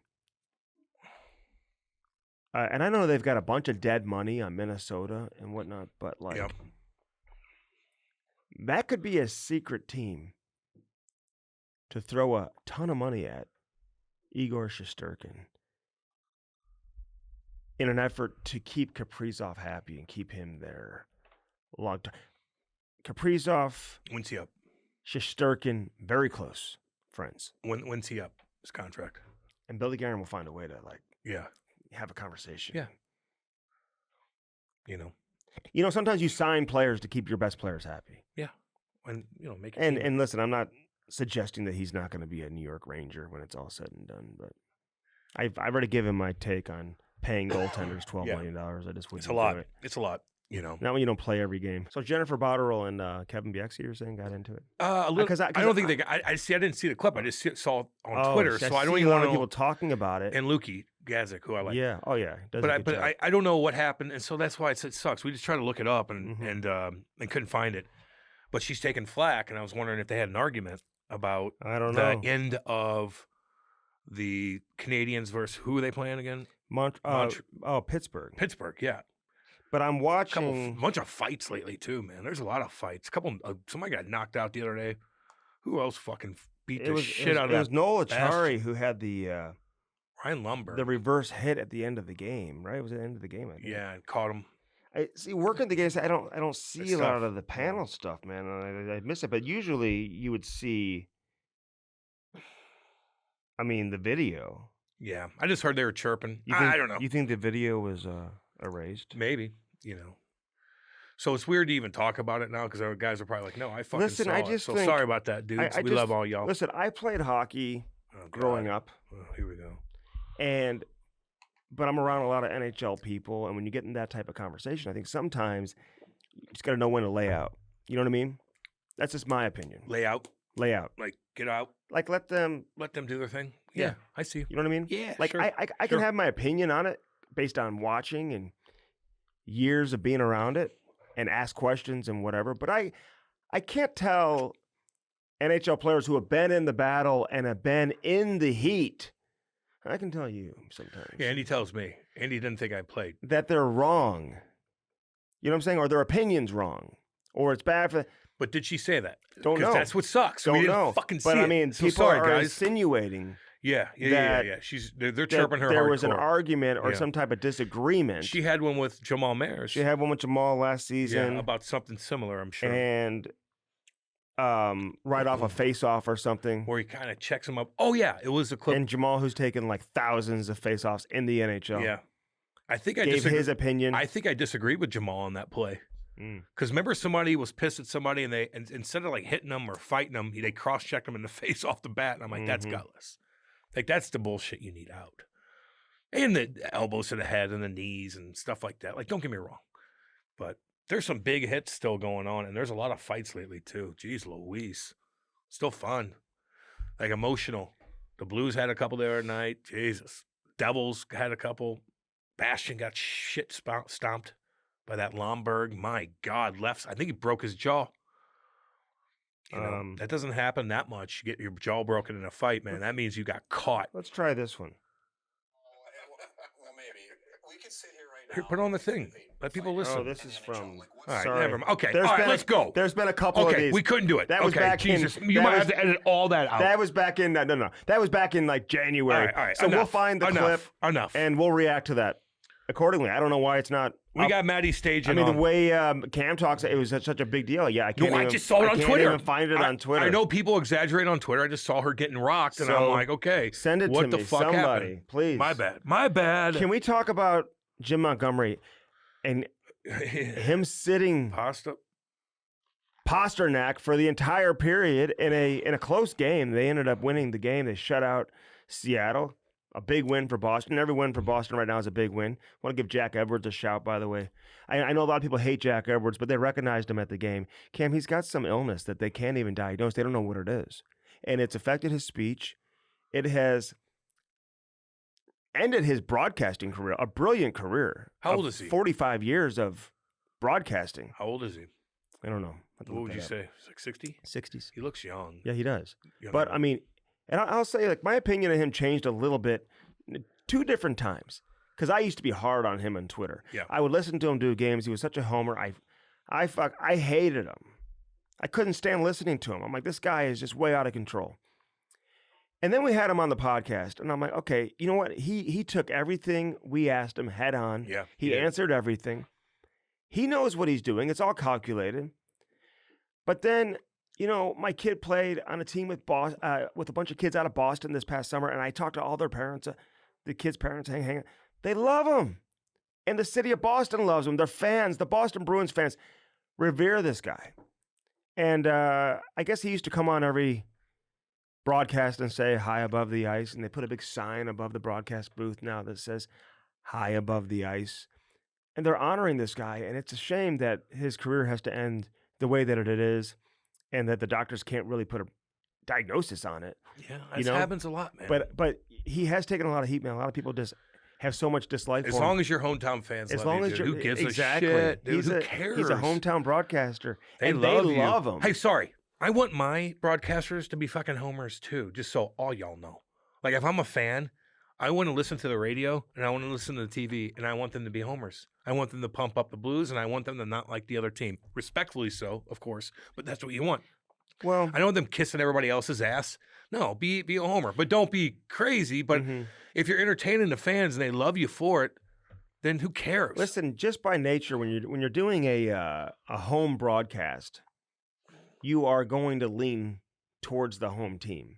Otherwise, you're not going to last very long. You're not going to stick around, right? But I think there is a fine line not to go too far overboard, because nobody wants to hear that either. It can't just be like an obvious like high sticking to the face and be like, I didn't see anything. Yeah. Or they're playing good tonight. They haven't had the puck. They're down 8-1. Yeah. No, you love the I really like the effort from the boys tonight. Like, yeah. And they're down 8-0. They're down 8-0 in Ottawa. No, you can't do that.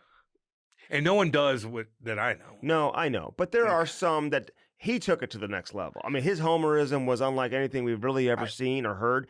And he would say, he would like cross the line and like tell Pat Maroon to go eat another piece of pizza or something. That's why they like him, though. But like, damn. Yeah, he was hardcore. He was hardcore. Yeah. And a lot of times, I remember years ago, Cam, when I was like writing, I'd be like, this fucking guy's the worst broadcasters worst in the league. And I was very critical, and then, I don't know, you talk to people who, they love him, dude. And I mean, love this guy. He still calls out their team if they're playing like shit. Sure. But he doesn't pump up the other team. There's a big difference. Mm-hmm. If you don't call out your own team, then I don't want anything to do with it. Remember what he said You got to be honest about that, or else fans are going to chirp you. You got to call out your own team when it's necessary, but you don't kiss the other team's ass. Yeah, but I didn't listen, he went overboard. Remember Roman Polak got hit, and he had like a stretcher had to come out, and he's like, that's karma. That's what you get. Yeah. He's like, so it's a little much. But at the end of the day, man, we wish him the best. And hopefully the doctors can get a handle on what's going on with him medically. Who knows? Maybe they can find a cure and figure it out, and he can eventually pick up his career. But if not, he has a lot to be proud of, Cam. He does. A great career. Yeah, he did. So, but Jim Montgomery sitting Pasternak, he's one of the most popular play. He's on the cool list too. Yeah, no doubt. You know That's what I'm saying? my boy right there. He's on the cool list. I like his commercials. He actually makes me laugh. Ryan Reeves is on the cool list. There's a lot of guys on the cool list. So there's a lot of guys that are cool in the NHL. That's a good thing, man. We got a lot of cool guys in the NHL today. But Jim Montgomery is sending a message to everybody, the league, his management, the owners. You gonna fire me? I don't give a. Go ahead and fire. But I'm gonna go out on my terms. I'm gonna coach the team that I know how to coach and the way I want to coach. As long as I'm the coach, I'm gonna do it my way. And when Pasternak on the power play late in the period turns the puck over right outside the blue line because he's trying to dangle guys when there's nowhere to go, as opposed to just getting the puck in deep, let the clock wind down and let's come out in the third period and let's close the game out. When we're hovering around 500 as it is. And then he has a slow change, lackadaisical. And what happens? Seattle goes down the other way, gets a grade A scoring chance. They don't score because Swayman was great in that game. And they had a 2-on-1. And I think it was Trent Fredrik who came out for the change, hopped over the boards for Pasternak. But he was so far behind the play, there's no way he was going to be able to get back into the play to help out defensively. And so I don't really, listen, this gets a lot of attention because it's not something a lot of coaches around the league have the balls to do. I can tell you this. Not many coaches would do this, including Craig Berube, who gets a lot of attention for being the big tough coach, and he has earned that reputation based on the way that he played, and he can get in the face of guys, but you're not going to see him sitting Austin Matthews for a third period. He would not do it. He did it the other night. For 20 minutes, Cam.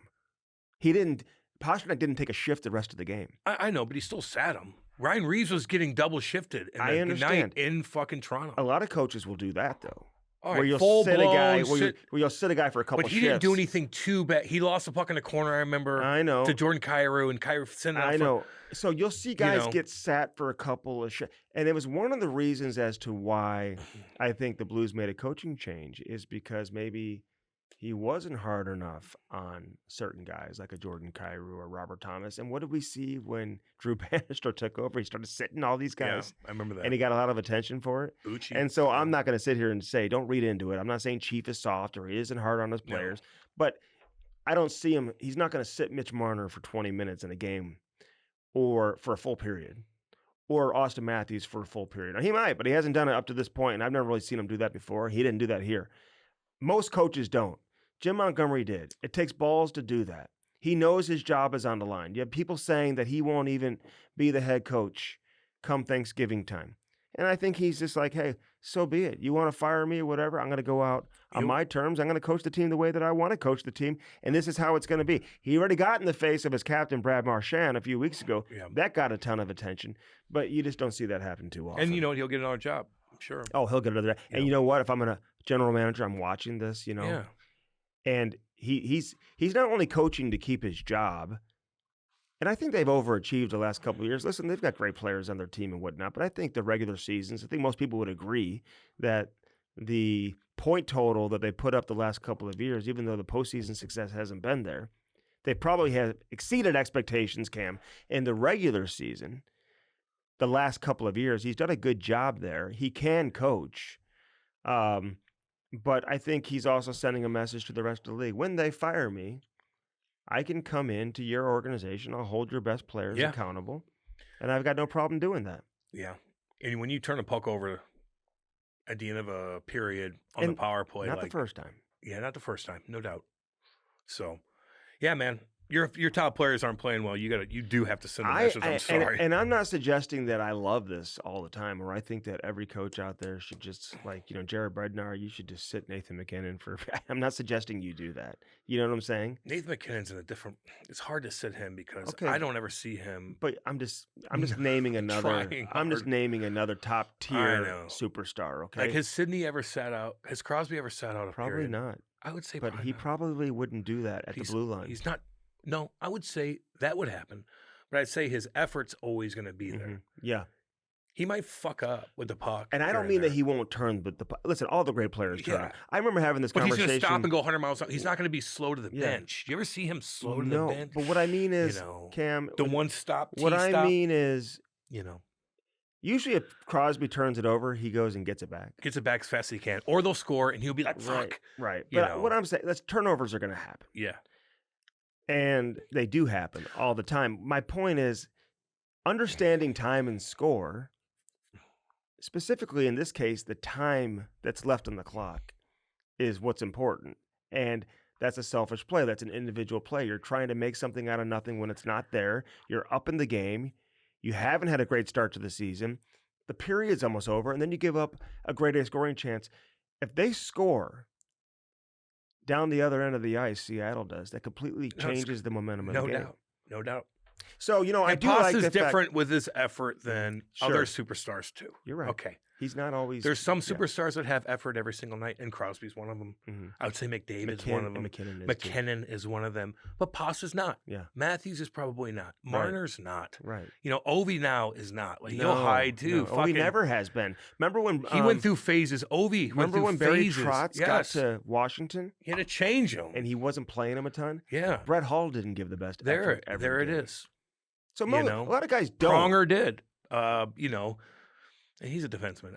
I'm just saying, some of these superstar forwards, they're all different. Mm-hmm. Who else didn't give full effort? With what? Every game. Who didn't give full effort? Who doesn't? Who doesn't? Yeah, who doesn't? Alexei Kovalev. Keenan made him Yags at the end of his career. Covey at times, Kovalchuk, maybe. I love him. We need to get him back on. Maybe I should actually edit that out. I don't want to. Kobe's the best. What about? But some nights, maybe he didn't show up. What about, do you have a problem with what Monty did? No, dude, no. Like a full period's excessive. Whatever. Just send a message, dude. Remember when he called him out last year during the playoffs? Yes. And then he came back and I think he scored the overtime winner. Yeah. Like sometimes you got to do what you got to do. There's other things that we're not watching them every night. No. We got to watch other things, dude. I'm watching. No, you're not. Andy's doing everything. He's got 3 fucking kids tweeting around, doing all this shit. He's watching. Tweeting while he's driving. He has no time. Tweeting while he's driving. Like he's watching the Bruins. No, you're not. No, you're not. Unless they play the Blues. You're not really watching them every fucking shift, so you don't know what Pass is doing. I will say this. He's probably not stopping and starting. One thing I do, and I'll do it with my kid all the time, is the NHL will have the game recaps. They're 5 minutes long. And I'll watch the game recap of any game I didn't see from the night before. Well, that's the problem with the kids anyway. They don't watch the full game. They don't watch. No. He can't watch every game. Well, they don't. Do they? So if I'm like, hey, listen, That's I a want to whole watch thing. the Winnipeg LA game. I didn't see how it ended. I didn't see the game last night because I was working or doing whatever. Let's watch. I want to watch it. Yeah, as opposed to going through every goal and just watching the goal. You know. Well, that's all it is. Goals. No, sometimes you see some plays. Barely, you see some dude. great saves. You see a lot of things. Not as much as that you would if it's you watch. It's not 5 minutes of goals. My point is, if you talk to, and you know this, these kids nowadays, they don't watch games. No. They watch the highlights. They watch the Michigan. They do this. They don't watch, like, how the guy got the puck out of the zone. Yeah. Like, that's a Well, whole I'll give thing. you an example. It's Yesterday, a whole thing.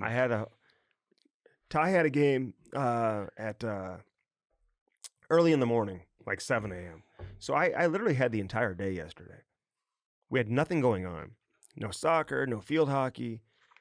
What else do I do? Yeah. A lot. There's a lot. I had nothing going on. So so football all day, right? Yeah. I didn't watch a game. I had the Red Zone channel on the entire day. Football's different. Football is a different thing. You know what the play was on the Red Zone. You know the full play. Mm-hmm. Maybe there's a timeout that you missed that they didn't show, but they fucking show everything that's important. And hockey, and they'll keep it on a game live and show like full drives. And they'll show another and one you here. don't ever get, you never get a commercial. And whenever there's a whistle or like a penalty or something, you don't have to sit there and watch nothing for 5 minutes. They go to the next game. They go to the next game. It's fantastic. NHL's trying to redo that. I don't know how it went. I didn't get to watch. I like when NHL Network just goes to different games live. I like, do boom, too. let's just see what's going on. do too. What's the most important? Oh, they're on a power play. Let's go. Right. It's 1-1 in the Right. third. Let's go. Right. But you have to watch the game full. Like, you just, even for me, Mm-hmm.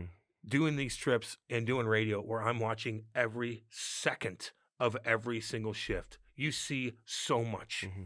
You could dial in. You could just, you see the play happen. You see what some guys did wrong. You see the play in the back where you have, I mean, it's great. Cam's texting this kid I know. Be like, give me something. Give me something. Who? Hey, Ron Burgundy. Make sure he's giving you good information. Who? Daddy Padre. I'm just saying. Make sure you're giving him good information because I should be sending you. I met some. You're not gonna help me with anything. I met so many stat guys that are like sending me stuff that I met like just at the rink upstairs. Like guys are talking to everybody and they're just like coming up. Are they texting you stats? Yeah, which I use here and there. That's Curbs' thing. Like I'm not a stat. You're not. guy. Don't be a stat guy. No, I'm just like watching when I watch. But I do have a subscription to for analytics. It's very interesting. Next week we kind of ran out of time. I'm gonna analytic That's Andy. fine. I'm gonna do my own analytics segment on here. That's They're fine. You're gonna find it fascinating. No, Tom, I want to learn everything. You're gonna be like so and so hasn't had an assist. I'm in not one to 42 games. There it is. Well, or like who's playing at the. No. There's a lot. So and so leads the league in like rush chances. I don't chirp analytics, dude. I just chirp the people that only do analytics. What are you seeing from Bedard right now? We had 3 assists the other day. I need to watch him a full game. Mm-hmm. I just need to watch a full game. Oh, you don't watch the whole game? No, I don't. And neither do you. Good God. No, you don't. You don't. Don't lie. Like Jesus Christ. Like the guys are like, I watch every game. You can't. You're a liar. You cannot do that. Football's a lot easier. You could skip through so many things in football. Hockey, you can't. I want to know who fucked up down there. And it turned into nothing. I can have a conversation right now about any NFL game yesterday. And tell you what happened. I'll tell you what happened too. Exactly. Kind of. And then I can tell you with the hockey too, because I can watch my 5-minute condensed games on the NHL app. But maybe somebody the NHL app, maybe when you watch the goals, it sucks, dude. They cut them off like so quickly. Like you see the goal score, the second it crosses the goal line, the highlight ends. Not to mention like scrums. No replay. You don't see scrums too much. You don't see like if somebody did something stupid. There's just a lot. There's a lot that you miss, man. Well, okay, listen, you're not going to miss Matt Stajan on this edition of the Canada Strict Podcast. 1,000 games, 2 Canadian teams, played in the OHL, second-round pick, played with a lot of legendary players in Toronto. We got lots to get into, and played with some legends in Calgary too. And was part of a big trade, which I broke, by the way, which I didn't even realize. The big one? I did. I think I was out of town, but Jamal Mayers and I were pretty tight. Yeah. And he was part of that trade that went to Calgary with Dion Phaneuf coming the other way. Yep. And it caught everybody by surprise. I remember Jamal telling a great story about how he and his wife, they had planned for family photos that day. Yeah. And Matt Stajan, they just moved into a brand new house. They were in it for 2 weeks. Yeah. In Toronto. And they get traded out of nowhere. He thought he could get traded. You never know, but you're a hockey player. It just kind of came out of nowhere. You're a hockey A player, lot baby. of players involved in that trade. I remember we interviewed Darcy Tucker, and I fought him my first. And Tuck's like, "What the fuck was that guy?" And Stage's like, "No, man, I just got done. He was a heavyweight in the OHL for 3 years. I played against him." Oh, Stajan told him that? And Tucker's like, "Why didn't you fucking tell me?" Oh, that's what Darcy told us? Yeah. That's funny. I remember that. I'm like, you didn't know that, you didn't do your research? Yeah. Didn't they have that little sheet? They had I asked 1,000 minutes of penalties. So I remember the Koliakovos and Carlos specifically when he was here. I knew he was really close buddies with Matt Stajan. Yeah. His name came up all the time. So I asked him, Carlo this morning, like, give me some good stuff. Carlo, we love you, homie. He's like giving me the worst. Oh, no. He's saving it for himself. I know. So funny. You got caught. He's like, one day, yeah. He bought me Tim Hortons. He watches The Price is Right. We love you, Right. Carlo. Dude, I was supposed to do like a hit on Saturday for TS. I got to call you guys out. Sorry. What happened? It's TSN television? No, radio. And I'm like, okay, 10:30. And then like 10:40. Saturday? Yeah. So like Carlo doesn't even work on Saturday. No, I'm not talking about Carlo. I'm just talking about TSN on their Saturday show. And I'm like, yeah, I'll do that. Who hosts the Saturday show? I'll read it. I'll call them out. They didn't even text me back. Can somebody tell me what happened with Jennifer Botterill and Kevin Bieksa, please? I mean, Cam just... I don't know what... It's all good. He's like, did you see what happened where they got it? I'm like, what? And then there's nothing there. Anyway, they wanted me to go on at 10:30. I'm like, yeah, I'll do that on Saturday. Fine. And then they just never text me back and never called me. I go, we good? And never text me back. I'm like, oh, interesting. What was that all about? It's not a big deal. I don't got kids. It's all good. You need a couple. It's probably not happening, dude. Well, I'll tell you what you need to do. No, you won't tell me anything. I've done it all. Yeah. Just done work. It's all good. It's all good. Okay. Don't worry about, staying healthy. And my dad, God, don't even get me started on that. No. We're just going into the all right. He just doesn't look good. Is I'm he worried okay? about him. I'm worried about him. Between Boo Boo and your dad? Motherfucker. God Boo-Boo's damn. is Boo Boo's eyes swollen? It's horrible. She looks And like it a smells fucking... bad? Yeah, that's a terrible description. No, because that's what an infection does. Did you know that? It's a perfume on it or something. So for your animal, Yeah, you're gonna put spray it perfume down. where their nose is so amplified compared to ours, and you're gonna stick her with perfume. You are, Maddie. What the fuck? Like seriously, Well, dude, you won't even give the stick perfume cat in your cat's attention? fucking face. Like that's And torture. you don't even know what happened to it, and you're assuming it was a God, brown recluse. I was gone. Is it like this? Yeah. Is it She looks puffy? Can you have a picture of it? No, it's nasty, dude. I gotta Is, get her a is little pus comb. coming out of the eye? Yeah, it's nasty. Okay, let me give you a little Smells. suggestion. Smells of fucking. What people typically do here. See, Andy laughs at all this stuff. Meanwhile, it kills me inside. Oh my Like god! it kills my soul. Listen, Andy laughs at me. can I tell you what? I got things going Can on. I tell you what to do? Good Lord. What people typically do in this situation? What? There's something called a vet. I know. The veterinarian. I haven't taken to. You're right. So take it to the vet. They've got 24-hour vets. You're right. We haven't taken her to the vet. Well, ever in her kitty life. Then I'm done. Her little kitty life. She's never been to the vet. I was thinking if I'm taking her to the vet, I'm just putting her down. Don't do that. If she doesn't get better in the next 24, 48 hours, she's gonna she's pooping everywhere. I'm just sucking it up because I love her so much. I appreciate When I was gone for 10 days, she literally followed me everywhere, but she smelled so bad I couldn't. Oh God! Because of the bacteria. I'd never heard of bacteria smelling like that. So you haven't lived. I don't know. You lived a different life than me. You don't know a bacteria smells like. The bacteria in my my fucking legs stunk for 2 months. The bacteria where I live does not smell like that. You live in the poor part of Ladue. Poor part. White dudes for Kamala's fucking stickers everywhere. Everybody's car. No, there's not. Yeah, there is. I saw a couple. It's all You good. did not. We love them. We love everybody. No big deal. You didn't see that. Yeah, I did. I haven't seen a whole lot. Look of that around. At all.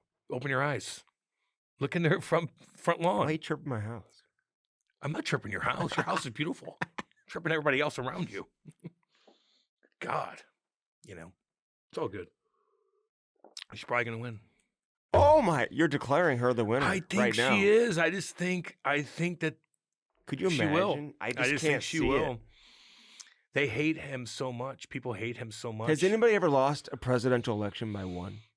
No, but it's been close. Do you believe in the election? The electoral? Do you believe in the way it's vote set up? counting? Vote counting. I would say there's shadiness going on like no other. There's no way it's valid. I mean, no other. Like no other. They're already saying it's But like, you got to figure that out. As a party, you got to figure it out. They've already had it. 35 million people vote already, and they're 80 million. 80 million, and they're saying it's You know? already like bad, like it's like being miscalculated. Yeah, there's a lot, but you have to, as a party, you got to figure that out somehow. Well, yeah. All right. Well, we'll see how it goes. Listen, it's all good. We still got to come together one way or the other. Can we go live on Instagram during the debate during the election? It's gonna be all night. It'll be for fucking 3 days. And dude. maybe we'll go live and just kind of give our. Oh, I'll be watching every second of it. Of I'm course, sure you will be. A lot of people are. Will you not watch the Blues game Tuesday? Yeah, no, I will. I'll do both. Mm-hmm. What about the other games that are going on? Yeah, I'm gonna watch every second of every single game. firstform.com/Cam and Strick, man. Use our link and use it today. Only our link. Do you know that First Form and the Normal Brand, two of my favorite companies collab, baby, in the world? This is Normal Brand right here. Yeah, and this is they're damn First good. Form. This is unbelievable. I mean, the timing of this is incredible. But hey, so listen. So they have come together, and they've collabed together. Yes, collaborated. That was the word I was looking for. Thank you. And they've got hoodies and sweatpants and stuff like that. So check that out. And they got their own little logo they put together. Two of my favorite, baby. Let's go. I know. Let's go. I know. They're fun. All those guys are cool, man. Normal Brand guys, Sandstones. What's up, baby? What's up, shout out. What's up, baby? What's up? That's where we started. They let us like stay in their We used to do shows from their We're store. sorry about that. Straight Hoosier. We're sitting there loud as shit. Cam There's people was trying more to buy uncomfortable stuff. than I was. But they let us do that, I dude, loved to get it, us. remember? I did too. Don't get me wrong, but I just felt. I did feel uncomfortable because I don't want to, like, that's a business. Like, this is what we're supposed to be. The manager, Pete, was like, yeah, I'll come open the door 2 hours before I need to be at work. That kind of stuff. I'll stay at work 3 hours late. They hooked us up, dude. And I'll never forget that. They did. Never forget when that. we needed it. You helped us. We had nowhere to go. Well, we could have figured out It was COVID. Oh, fuck, that's right. They still, dude, that's why. They're cool. We had nowhere to go. God. But it was cool there, man. No doubt. Firstform.com/Cam and Strick. Use our link and do it today. And get some of those jalapeno beef sticks. Have you tried those? Yeah. Damn good. Woo. Yeah. Do you think those meat sticks, how many should you have? Well, I brought a lot of food on that trip, so I saved money. So every snack. How many would you have? Like, can you have 2 or 3 a day? Can you? Yeah. No problem. Is too much protein bad for you? You'd have to eat shit ton, dude. Like where it turns into fat. You'll shit it out. Protein. Like if that's what you're consuming too much of, you're okay. Like, come on. Well, then you're in good hands. Get these energy drinks. I like these green ones too, man. The Citrus Blast. These are good. Right Dang good. These are good. So get those today. Get all the new apparel. I love their fall clothes, man. The winter stuff. They got all that out right now. So check it out. Firstform.com/Cam and Strick. All right, Illinois Recovery Center. Cam, I spent some time with Eric and Chrissy. Yeah, I saw prior to the game the other day. Yeah, I told Chrissy's like, nah, I knew Cam wasn't going to go to that game. Yeah, I know. It is what it is. Kate and I, we had the thing that, I just needed to be the home. Campfire? Yeah, bonfire. Campfire. My fucking I'm not camping right now. Bonfire. It all worked out. I need to be invited to these. You were, but you were working. I never even got the invite. My buddy sent me. He's like, tell Andy to come because he listens to everything we do. Yeah, Jason, I would have been so there, funny. Man. He wants to meet you. I would have. He wants to talk. I played golf with him, didn't I? Yeah, but he wants. When you listen to everything that we talk about, we had fun playing golf that day, and then we went and had cigars afterwards. Yeah, well, that's when Jason's actually trying to help you swing the club, and you're like duffing everything, and I filmed it and posted it on Twitter. It blew up. I called you an athlete. But it was great to see Chrissy and Eric. And Eric, dude. They're the best. Give a shout out to Eric because he just got married. Oh, man. Congratulations, big dog. Hell yeah. I love Eric Conley, dude. Mm-hmm. He's been through hell and back. He's got a good thing going. He's got like a lot of bling on this ring. He's got like a diamond. More diamonds than Kate's. Probably. Jesus. So Kate's got a nice ass ring. He's got to pit me together on everybody. I love you, Eric, man. You're doing damn good work. You and Chrissy both are doing. And Eric, listen, I love Chrissy, but Eric's there every freaking second. On the ground. He's the one in every meeting, talking everything. He's evaluating everybody. He's dealing with the staff. He's dealing with the patients. He's dealing with this, dealing with that. He is boots on the ground every single day. Every day. And his lovely wife, just so you know. They work their ass off to help people. That's the Illinois Recovery Center. I just talked to a friend of mine who reached 400 days of sobriety. It's awesome. A little over a year, baby.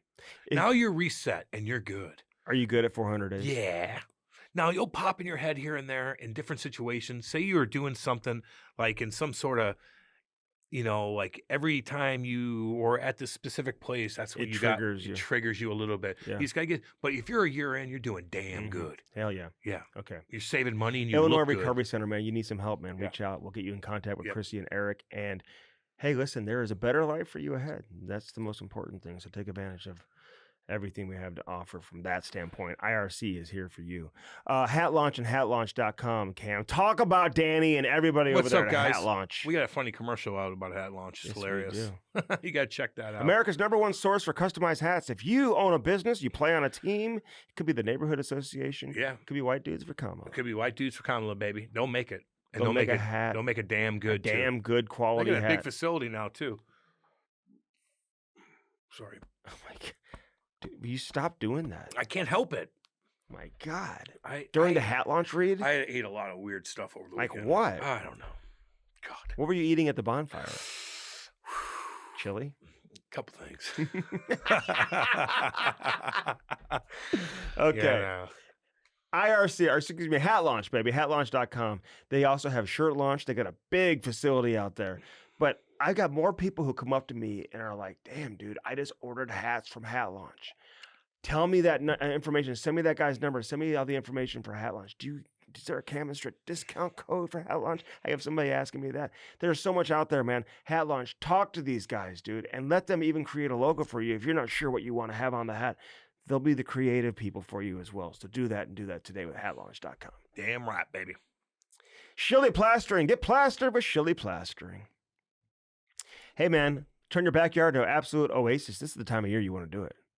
Because in certain, like here in St. Louis, you could be building the pool, man. The weather's fine.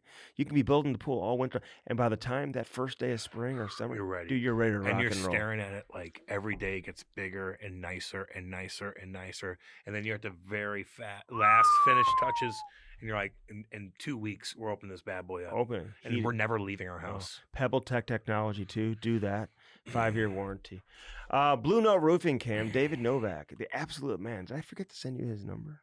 Yeah, give me his number. Well, 314-920-5713. Yeah. Everybody else knows it. I'm going to ask. You don't know David Novak's number. That's an issue. No. 314-920-5713. Roofing, gutters, soffit, fascia. Fascia. I got some things I need him to do, no doubt. Don't waste his time. No, he's going to come over and hang out for a little bit, too. Okay. And it's all good. Mm-hmm. I need to do a couple things. And if he just wants to bring somebody over, I'll take care of that too. Yeah. Okay. 314-920-5713. Look for the yellow truck with the blue notes all written all over it, man. You can't miss it. They are the best in the industry. Damn right. Hockey fans too. He's a season ticket holder, Kim. That's a lot of hard work, dude. You work all day long roofing. And then you go down to the game. Those roofers have it tough, man. It's like a full-time job. So it's good to find a good one, you know. Sparks at sparks.com, Cam. Seth. Sparkshockey.com. Yeah, you just don't want the guy, the dipshit, sharpening your skates. Or even rely on them being open. Mm-hmm. You know what I mean? You go into these tournaments, if your kid's skates are fucked up, like he's going to look terrible. Yeah. He's going to look like, he's going to look bad. And he's going to stick out like a sore thumb in a bad way. Yeah. You pay all that money, he's up there, and he's actually a good player, but his skates are fucked up. Falling into the boards. You don't want to stick out in a bad way. No, like falling in the boards, you fall in this, bitching, complaining, because it's such a horrible feeling when your skates are fucked up. Don't rely on anybody else. Mm-hmm. Use Sparks. That's it. No big deal. Sparkshockey.com. Because Seth is, I don't even know what he was doing on Halloween, dude. Oh, God. Imagine getting candy from his house. Just go down the basement and look around with this psychopath. Just look around as a parent. I didn't know.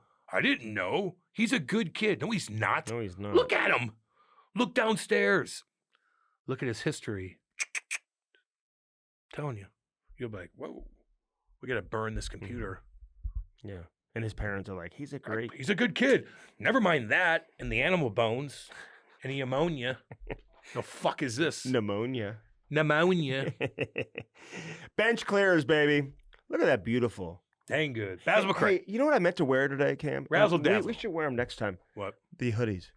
Oh, yeah. Because now it's hoodie season. It's hoodie season. They got Damn right. The blankets, too, dude, are incredible for your campfires. I might wear both. Me too. I'm going to wrap myself in a blanket and wear the hoodie. It's going to get cold. When? It's Well, humid actually, here still. Tornadoes are coming. So you Oh, know. my. Cam, know. were you out of town during the tornado warning? Yes. The sirens went out in the middle of the night. I know. Nighttime And my tornadoes. 75-year-old mother didn't hear it. She slept through the whole A thing. lot of people didn't hear that. You're did. lucky. Dude, but it was nothing. I turned the weather guy on. It just and missed you. He's It like, went- no, he's like, if you're in a house, you're went safe. north. If you're in It went north. if you're in a mobile home, you should probably take cover. It went north. Okay. It was just an EF1. He Just like I've came ha- back up. I've had those. I've Came never back heard up. the siren doesn't back go up. off for EF1s typically. It didn't go near you. It wasn't. It was about 20 miles away. 25, 30 miles north of you in St. Charles. West, northwest. But they're there. And there's more tonight. It was west of me, northwest. More nighttime tornado. It could be a long trek. An EF4 long trek tornado. yeah. At nighttime, you better get your fucking. Don't be aloof, Andy. That's a key word for you. Yeah. Aloof. Bench clears, baby. Hey, get yourself a hoodie. I want to see you wearing it, man. Cam and I are going to be putting out our favorite things for this holiday season, and this is one of them. Oh, they're cool as shit. This is one of them. We've got a lot of different things that different companies that, you know, they just kind of like, hey, they got cool shit, man. You're looking for great holiday gifts. Who wouldn't want to open up one of these? I wore that Anaheim Ducks, that orange one, over the hoodie. People were talking about by the that. fire. Yeah. Were they? Although you did get chirped a little bit Did I? by some people on the team. Oh. Andy works for the team and he's wearing the Anaheim Ducks. I go, no, they're sponsors. Yeah. So I think you need to start wearing more blue stuff. I'll do it tonight. That's what I'm saying. It's just orange. I kind of was like, what? You're worried about that? Oh, yeah. Wow. So we got to. So If you want to edit this, we can. No, that's fine. That's fair. I was like, no, but I didn't agree with it. Oh, good. I'm like, they sponsor us and we have to show off different teams. Yeah, they want us to show like. But that just shows like we have to do extra just to pump the blues up. I They guess. wanted us to wear. Yeah, different stuff. The orange. Yeah, it's Halloween. Yeah. Just telling you. By the campfire. We need more blue stuff. I've got it. Let's do it. Got lots of blue stuff. We do work for them. Okay. Like, fuck yeah, we Yeah. got to support them more. Okay. Yeah, I usually have a blues one up I know. all the time. Well, there was. Yeah. So I defended you. Oh. And I go, wait, we had Jake Oh, Neighbors. because I was wearing it when You're- for the last Yeah. episode. Yeah. That was it was Halloween. I dude. know. I defended you. And it had like the mask. Looks and- awesome. Yeah. I defended you. Well, good. I hope you. But people really were did. like, hey, he's got to wear blue stuff. I'm like, okay. Like, what's up? Who was saying that? I can't say. Like, Got to protect everybody. like management or players or coaches, Not management. not coaches, Not coaches. not players. Not players. Okay, we're Then good. there you go. We're good, right? He's a big time. Owners? He's a big time guy. Owners. No, he's a big time guy though. Okay. That you would look up to. Oh, well, he is. Okay. Well, then, okay. Want me to fucking tell you? No, tell me afterwards. Okay. Because that is, you know, I was like, I'm defending it's you. business. A business. Yeah. But we love the Blues, dude. Yeah. So we Yeah. got to. Benchclears.com. Yeah. Use the promo code Camistrick. Get any team you want. Hoodie, tank. And my point is, when it's cold outside and you're by the campfire, Yeah. Put- I'm on fire. put it over the hoodie and you're all good, man. Cam at Bellman, you get no. Swinging dicks. I told all y'all that. All y'all. None. But you do get sushi and flavored water. So there's a lot of bonuses that come with it. Buick GMC Such on one side of the street. Creativity is what On that the is. other side, Chrysler Dodge Jeep Ram. Cam's looking at That that. Wagoneer, baby. Shit He's kicking. looking at the pink Jeep, small wheels, 2-door, soft top, flames on the That's side. funny. That Wagoneer is where it's at. Check that mug out. I love the Wagoneer, the blacked out one. Black on black, fucking 24 Bellman, baby. trims. Say hi to Danny boy. Danny, what up? And Kenny. Kenny. What's Dale. going on, homie? Dale. The fuck are you doing, boy? Love you guys, man. Bellman, baby. Located where? Troy, Missouri. Matt Stajan. On this edition of the Camistrick podcast. The Cam and Strick podcast is brought to you by First Form, baby. Use our link and do it today. www.firstform.com/camandstrick. Get jacked now. They are the real deal. Get that protein, check out the apparel, eat those bars, and drink those energy drinks. Firstform.com/camandstrick. Yeah. Now on to the interview. I feel like if I was picking out cabinets or anything, Kate would just get so pissed at me. Because it'd be like gothic or something. I don't know. I have terrible taste. Yeah, I'm just kind of there for the ride. I'm just there to approve stuff and yeah, I just like going to sit on the beach or in the summer and get on the boat and do that sort of stuff. Hell yeah, man. Well, listen, man, we just hit record and we just go, baby. Just have a good old time. I asked Carlo Koliakovo today, I'm like, hey, give me some good stuff on Matty Stajan. He's like, yeah, he's the first person I know that brought McDonald's to his wedding. I'm like, okay, What does that mean? Like, that was your main course, or was that like the end game kind of thing? No, that was the end game. That was the late night after the once the party began. We had a little 11, like it was around 11 p.m. Everybody was definitely into one, and then we had McDonald's come on. We had servers come out with platters of McDonald's fries and Big Macs and quarter pounders. So it was a hit. So everybody likes a little late night McDonald's, especially in my early 20s. That was a go-to for sure. Andy, you don't like McDonald's, do you? Well, listen, Andy doesn't eat meat, just so you know. That's not true. I'll eat some. He would have been like, "This is disgusting." That's not true at all. You did back in the day, though. Oh, hell yeah. Hell yeah. I don't think he did. Yeah.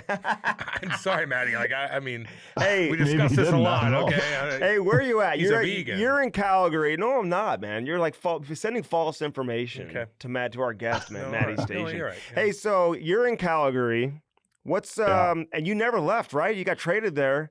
And by the way, I remember that day when you got traded because Jammer was part of the deal, and I was like talking to him. I think he had family photos scheduled that day. You had just moved into a new house, right? So the timing was not great, Matty. It wasn't. It was an off day. I remember it. Obviously, it's one of the days that changed the course of my life. It was an off day. It was a Sunday, and yeah, we got a call in the morning, like it was probably around 10:30, 11 a.m. And actually Ian White called me, Jammer called me, because there's four of us that went, Nick Hagman as well. And I was actually talking to Ian White at the time, and he was telling me, I got traded, but there's more pieces involved. And as I was talking to him, I had on the call waiting MLSC Sports. I was like, well, I guess I'm going with you. So that's kind of how it happened. And literally it was like 3.5 hours we had to grab our stuff. And a plane was coming to grab us because the Flames, we had a game the next night in Calgary. So there was no time to it wasn't like a game on Wednesday. It was like literally a game on the Monday. So it was a quick turnaround, whirlwind. And then came to Calgary and never left. I love it. Yeah, man. Isn't that the best feeling, though? I mean, listen, I'm sure it sucks to get traded because – especially when you're not expecting it, maybe it comes out of the blue, but then you find out like one of your best friends is going with you. Like, that's got to make it easier, right? When you say like Ian White, like you're talking to him and you guys are both getting traded to the same team at the same time, that's got to make it feel better, right? Yeah, and I was close with Jammer, and we were kind of it did definitely made it easier going with teammates, and we did all hang around with each other. So Whitey's ex-wife now, but we were close with them, and so it made the transition easier. Whitey only lasted Jammer and Whitey only really lasted in Calgary for 25-30 games each. Jammer was only there for the rest of that season. Whitey was traded early the next year, so me and Nick Hagman were there a little longer, but it made it easier. But it was weird, like 4 new guys, because you know what you know on the team you're on, and we were core pieces of that Leafs team. Like, obviously we were in a rebuild, but we were a big piece of that Leafs team playing a ton, and then you're inserting 4 guys into a brand new dressing room lineup, and like Cam, it's different team to team. There's a different vibe in every dressing room, and you got to find your way. So it was definitely an adjustment, but I think looking back, it made the initial transition easier for sure. How is that Ian White, man? I hear good things about him. You know what? I haven't talked to him in a few years now. Because obviously he's had a journey of his own, and he's remarried now. So I haven't, I stayed in touch with him for a while, but I have to reach out to him, and we've just kind of went our separate ways, unfortunately. But he's, from what I hear, he's on the right path now, and he's cleaned up a lot of things in his life, and so I hope he's doing well. But I'd be lying if I said I talked to him in the last few years. So I get you. Well, the only reason I said he was one of your close friends was because I saw an interview you did with the Toronto media the day of the trade, and I remember you saying something about like him going with you. So that's kind of why I threw that out there. But I'm curious. Yeah, Brian, we were close. Yeah. Okay. I'm curious. Want to make sure I didn't get that wrong. Yeah. You know what I mean? But what was I'm curious the conversation with Brian Burke like.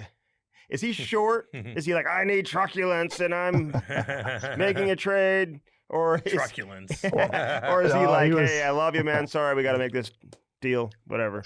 Yeah, actually, and I grew to really grow a relationship with Berkey. Like he came in, and I was a part of it was a quick call. Thank you for your services. Good luck. We really, we valued you as a person and a leader in our dressing room, but you had to be part of the trade, blah blah blah. And then when I went to pick up my gear at the arena, that 2 hours later, I actually ran into him in the parking lot, and I just said, yeah, Berkey, thanks, like, I know it's a business, blah blah blah. And he goes, what stage? He goes, you had to be a part of this deal. Otherwise it wasn't happening. So I would have loved to have kept you, but you had to be a part of it, because they really wanted Phaneuf, who was the biggest piece in that deal. So so that's kind of how, when I respected him for saying that. And then 5 years later, he was my GM in Calgary. So and he signed me an extension in Calgary. So I think it came around full circle, and he's always said, he goes, our plan was to, re-sign you in Toronto, because I was becoming a UFA.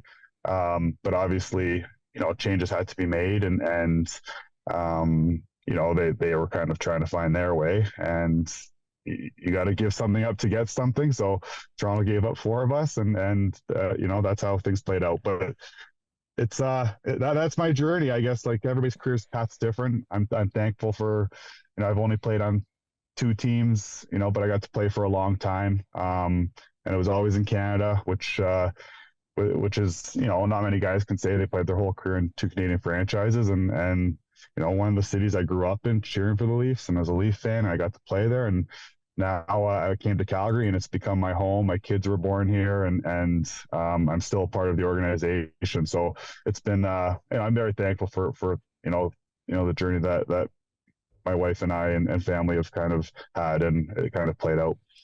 So, you say you've been on those teams for so long, so you really know how everything breaks down.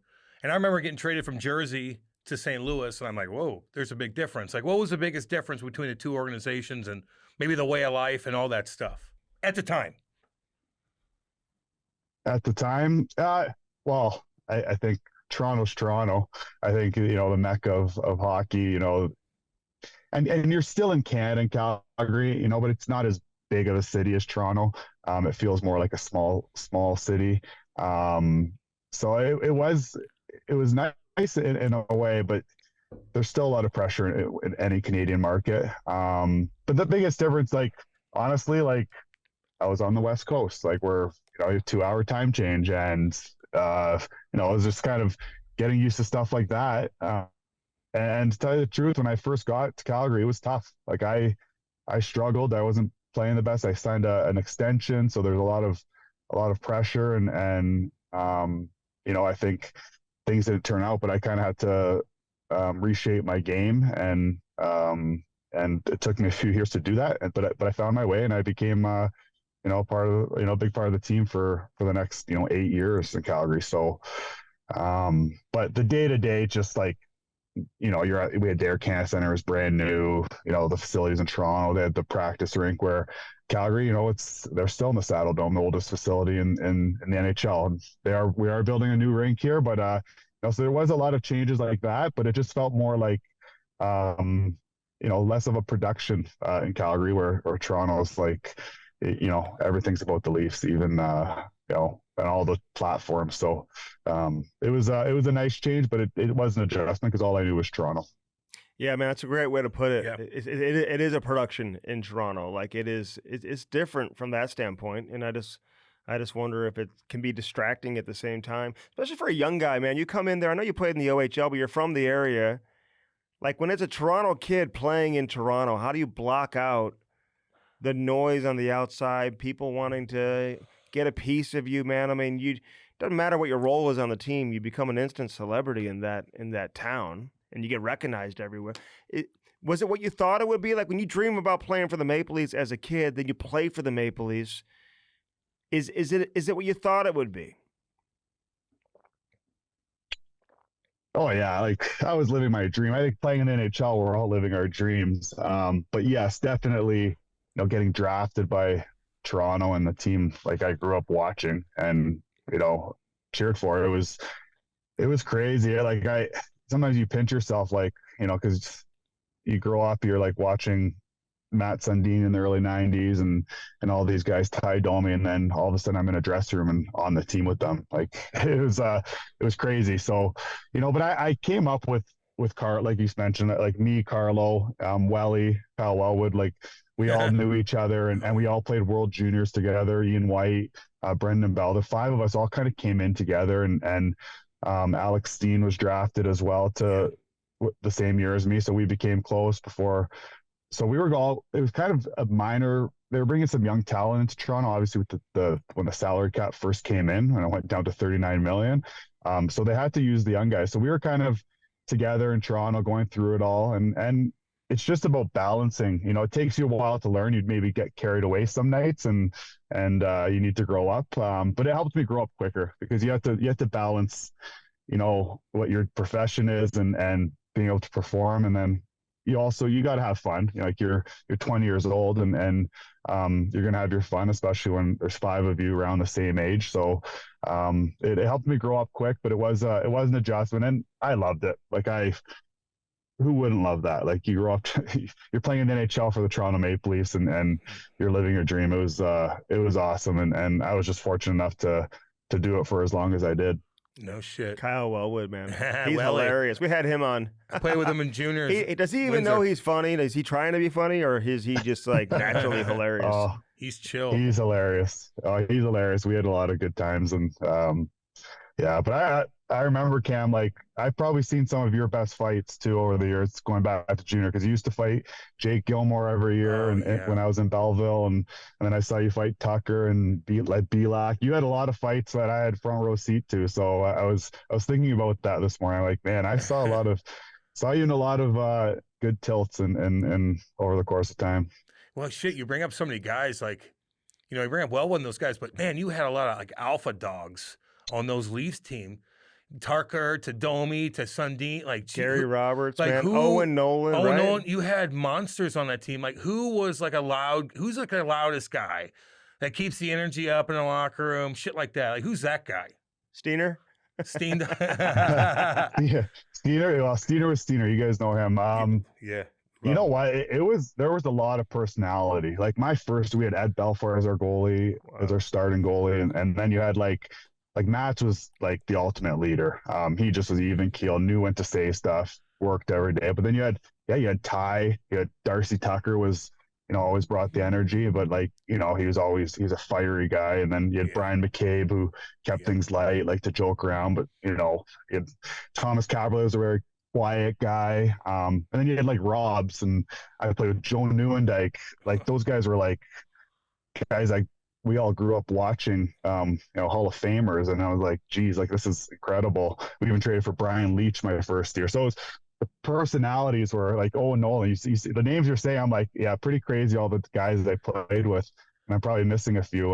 But it was a fun dressing room, but it was, guys demanded a lot, but guys held each other accountable. Guys would go at each other. Guys would have fun with each other. It it was just like, it helped me learn really quick. I just sat there my first year. I remember I just sat in my stall and watched and laughed and giggled and only spoke when I was spoken to, like you do when you're a 20-year-old in the NHL. And it was awesome to go through that. So it was nice, but it was nice when like Steiner and Welly and all those and Carlo, the next few years we all started playing on the team and the younger crew, because then I was able to get more comfortable with everything. But those older guys, like, they all took care of me. I came in, I was a 20-year-old. And I think the next youngest guy was Antropov or Ponikarovsky, was like 24 at the time. Like, we were an older team, and I was like the little brother on the team that they just had fun with and helped me kind of establish myself. Yeah, Antropov, he was great when he came on with us too, man. But we've had Tucker on also. Like, those guys. How big of a rock star? Like, who was the most popular guy that you hung out with around town? Like, just going around town that just got recognized everywhere. Yeah, well, Mats was the most, like, obviously, especially like, but he, like, Ty Domi he's the fate. He was like the figure. Him and Mats were like the guys where everybody saw them. They just stood out. Like, Mats was 6'4", 6'5", and then Ty, like, he just stood out, his look. And there was no hiding for those guys. But you know what? Like, Darcy Tucker's the legend in the city. Like, but honestly, any Leaf, like, it was like, you go anywhere. Like, we went as young guys, we'd go out and, right, like you said it, once you're a Leaf, you're just a celebrity in that town. And so it was cool to experience that. But you'd also have to learn quickly, because you can get too high on yourself and all of a sudden your game starts to slip. And then we know how this league is. Someone's always trying to take your job. They're looking for the next best thing. So you have to pick your spots and be smart with it. That's what I'm curious, man. All you young guys coming in at the same time. I mean, that's got to make some veterans uncomfortable, though, too. Like, were they all nice? Or were there any that just, like, didn't talk to you? Welly's on the power play for somebody. You know what? Yeah, like, but you just go play. Like, you're too, like, I came in and just kind of go play, control what you can. I know it's a cliche, but like, for my first year when I made the team, because I made the team out of camp, they put Travis Green on waivers and he got picked up by Boston. Like, they just made room, and all those guys are close with Green. And then Greener ended up coming back. Like, we traded from, like, at the deadline the next year. But that's just the sport. Like, I felt it late in my career. I was a fourth line center my last couple of years, and you always felt, they're trying to push younger guys to, and all you can do is push right back. Like, you're making everybody better. You're making your team better. And I think the thing I learned young, because I got treated really well, is I'm still treating everybody like they're my teammate, like they're family. I don't know how you would go about it any other way when you're on a team. You're in this all together, and yes, you're always trying to get more ice time, but everybody's trying to do that. But you can still treat each other like with respect and like a brother. Like, that's just the way it is. And if you can do that, I think you last longer in the league. And I feel like, looking at my situation, I was fortunate enough to only play for two teams, and I think part of the reason is because I was a likable guy, and I never, was never going to hold anything against somebody. If somebody's playing better than me or deserves to play more, I'm not going to, talk them down. I'm going to, that's great for our team, and then I just got to get better. So that's a huge thing. And I learned that young. What can you say about Wade Belak? Like, I just heard nothing but unbelievable things about that man. I fought him so many times. He's such a big, powerful guy, but I just heard he was just a sweetheart. Yeah, I'm glad you brought him up, because Beeler, and like, he was my roommate for a couple years. So I would talk to him a lot, because back then we all had roommates, and and that's where you really get to know people when you share a room with them on the road. They're in a bed next to you, and you're kind of just you talk about random stuff. And he was the best. Like, he was just like, he would do anything for anybody. He was hilarious. Like, he was witty and funny and would joke around. But then he was as tough as they get. He was just awesome. It was so unfortunate, obviously, like everything that happened. It was just sad, and I think I really valued my time that I spent with him because he was just a good person, and you could tell that, and you would know Cam, like going into games where like you're fighting that night, like he would be on edge those nights. He would be like yeah, like a little bit like less talkative, and you don't realize it at the time, but like when I look back at it, I'm like, yeah, there were times where like but he was willing to do it, and he knew he had to stay in the league. But for sure, there was that whole aspect to it where you look back and you're like, yeah, maybe it wasn't something that he was always into. Yeah. Belfour had to be intimidating, though. Would you shoot the puck high on him in practice and then like touch his pads in the locker room afterwards? Or chirp him? Yeah, you know what? Eddie was good. He liked me, like, so he had this thing where in warm up, like even like the warm before the game, 16 minutes, right when you went out there, he would want someone to shoot, 10 pucks in his glove side, 10 pucks on the blocker side. And Caberlet always did it. And then Cabby got hurt and the one year, and he's like, Stage, you're doing it. And I'm like, I was so nervous going out for warm-ups because I was just worried about hitting Eddie in the face or something with these little wristers from the slot. But no, Eddie was good. He was a lot of fun. He was intense and fiery, and he was a lot of fun, but like, man, was he a good goalie. Like the way he played the puck, and he won a lot of games for us those few years at the age of like 39, 40 years old. So yeah, I liked Eddie. He was great. And yeah, I got to, we had a few nights out too that Eddie, we get Eddie to come out. It wasn't often, but when he did, obviously you guys know he was a fun time. Well, he's selling that booze, isn't he? He's got that liquor. Yeah. Was he drinking whiskey back in the day? He sent me some. He's selling it. Yeah, he didn't send me any. He sent Andy some, of course. Yeah. Yeah.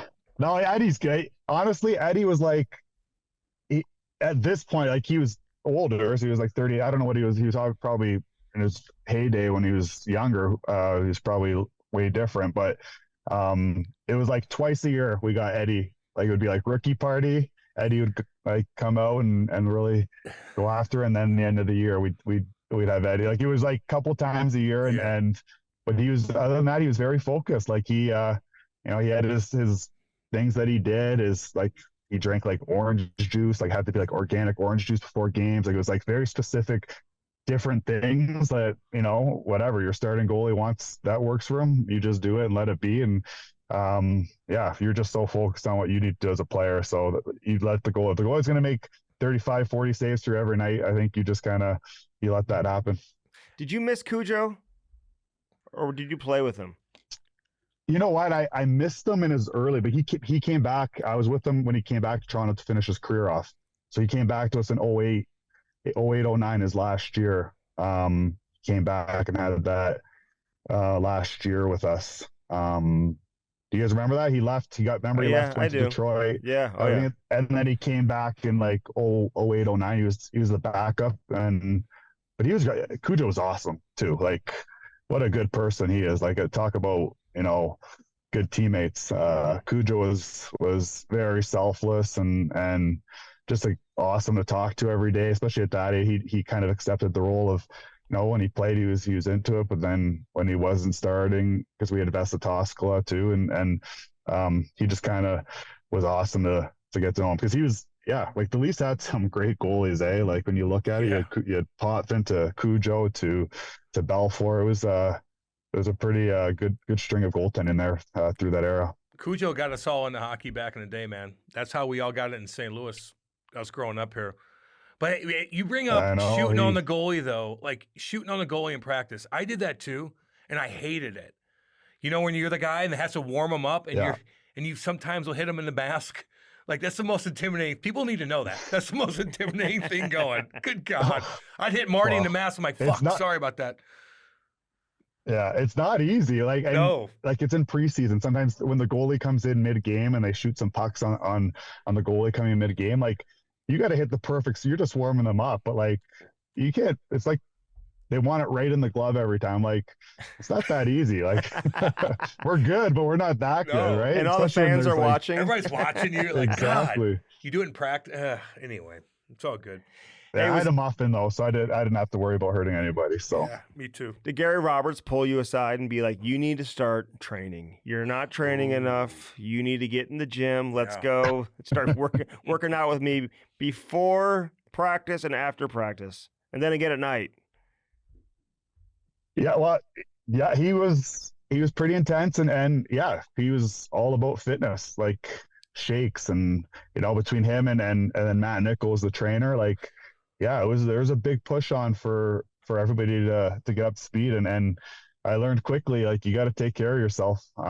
So yeah, that's Rob's personality. He definitely, and I trained at his gym, the first few summers with Matt Nichol and Rob's, and he's an intense guy, but it pushes you to be the best you can be. It's I think Rob's is great, and I was fortunate to see that early in my career. Like, I roomed with Joe Noondike my first year. Poor guy had to room with me, but he's obviously like really good friends with Rob's, if not best friends. And so I learned a lot from those guys, just from listening to them, and knew he was going through like back problems that year. So that stuff he would do, like, just to play, to keep his back like going so he could play especially in the playoffs that year. Like, it was incredible. And it was eye opening for me, because, in junior, it's like, you just kind of go play hockey. It's like there's minimal, especially in Belleville. We didn't do much working out or anything there. So it was great for me to see that at a young age, and that helped me play for a long time. Nieuwendyk, isn't that weird that you were rooming with him? Isn't that weird? Like, he didn't have 600 games. Like, he had to have a roommate at that. What year was that? Well, everybody roomed, right? That it was the 04-05 lockout when they said if you play 500 games, you get your own room. So it was my first year in the NHL. They're still hooking. Like, you could still hook. There's still a red line. Like, it was before that 03, the lost season, which is why I went to the AHL and played in St. John's for a year, which was awesome and helped my game a lot. But yeah, I think, I'm pretty sure, like, they asked Joe, they're like, Newey, can you take this kid under your wing? And you see it now, like, young players are living with, like, I think someone was living with Joel Pavelski or, in Dallas. Like, older guys are taking guys. I'm sure it happens in St. Louis too. Like, guys are living with the older players. So it's kind of like everyone lives with Kachuk. Everybody lives with Walt. Everyone lives with Big Walt. Everybody. Yeah, there you go. Yeah, Big Walt. And he's gonna start living with him. Yeah, it's just, but you're just in such an intimate setting. He's in the 30. It's just so odd to think back that you had a goddamn roommate like that. He could have just said, "Give me my own fucking room." Hey, you know who lived with Kachuk? One of your former teammates, Lee Stempniak. He was one of them that lived with him too. Lee. Oh, I know, and I still talk to Lee. Like, Stempy's another guy. Like, we play. Obviously, he got traded for Steiner and Carlo, so I was close with all those guys, and then became close with Lee, and then Stempy came to Calgary too. So I had time in Calgary. So, like, all those guys, I still keep in touch with all of them. And yeah, Stempy told me he lived with Big Walt, and then Matthew was my teammate for his first 2 years. He was at the card table right away playing cards, and I got to know Chucky really well, and I still talk to him all the time. So yeah, it's funny how everything kind of works and the connections you make with the players, and I think that just everybody has their own connections that they make just based on where you play. But that's kind of, I have a lot of St. Louis connections, just which is funny enough, just how it worked out. Yeah. And Backus tried to, like, take your knee out. Although it was an accident, though, Matty. You banged it. And if you know, David's one of the best people ever, by the way. Yeah, so I'll throw that out there. But you were pissed. did he even get a penalty on the play? I don't even know if he did. He got a penalty, and then I think we scored on the power play and won in overtime. But that we didn't beat St. Louis very much in that time. So yeah, but you know what? Obviously, because he actually texted me after that game. I know him just from playing against him. Like, I don't really know him personally, but Backus actually, I know obviously Carlo was probably on the team, Steiner. So he got my number somehow, and he actually sent me a text and said, like, I hope your knee's okay. Like, which, you know, obviously during a game or you're not going to say that, but like after the fact to reach out, you know, it said a lot about him. And yeah, so yeah, but I was pissed off at the time when that happened because I was actually on in overtime. I didn't get much overtime action, and in that game I was on in overtime for some reason, and that happened. So yeah, some of the things you remember, I totally forgot about that. But yeah, and even Troy, like another St. Louis connection I have is Troy Brouwer. Like me and our kids play hockey. We coach together now. And obviously he's working for the Blues too. So like it's a lot, so many connections with St. Louis. He scored one of the biggest goals in Blues history. Yeah. He almost didn't score it though. He needed a couple whacks at it, but he got it in there, man. He was a great presence on the team. Such a good guy. Yeah, and you know, Backus, by the way, a good guy. He lived with Tkachuk too, man. So it's kind of funny. Everybody lived. All these guys who came in like lived with Big Walt. So, but it's funny how you say that. Like Matthew Tkachuk, like he comes in and he's at the card table right away. I was joking around, like, because he was going at it with Doughty so much his rookie season, and I would say to Big Walt, I was like, he's pretty much been in the NHL longer than Doughty has, even though he's a rookie. You know, it's like he just probably felt so comfortable from day one just because he had been around it his entire life. You know what I mean? Did you see that from him? Oh yeah, like it was awesome. Like it was Matt, it was Chucky, Sam Bennett, Brow, and myself at the one card table, and then like Johnny, Monty, and a bunch of guys the other one. So like we'd play.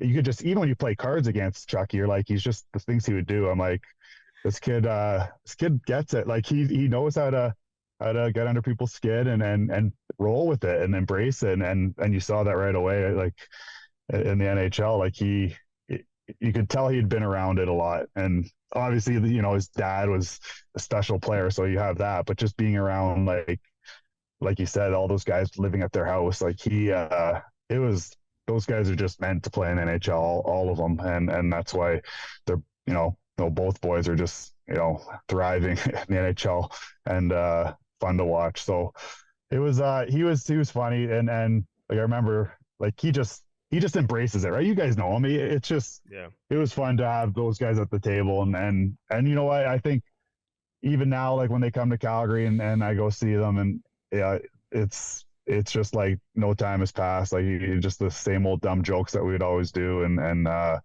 it's funny because at that time I'm, you know, 33, 34 years old, and, you know, he's the 19-year-old. Like it's almost like full circle with when I came into the league and I had all the older guys. But, you know, I think that's where we can just kind of joke around, and you're always a kid in the dressing room. You're always a little kid and having fun with your teammates. Yeah. Hey, so where are you from? Like you're from the Toronto area, but like were you like a phenom growing up? Like, I mean, we're talking about this long NHL career you had playing over 1,000 games. I know you were a second round pick, but like if I would have told you back when you were like 15 years old that you would have this long NHL career, like were you on that trajectory or no?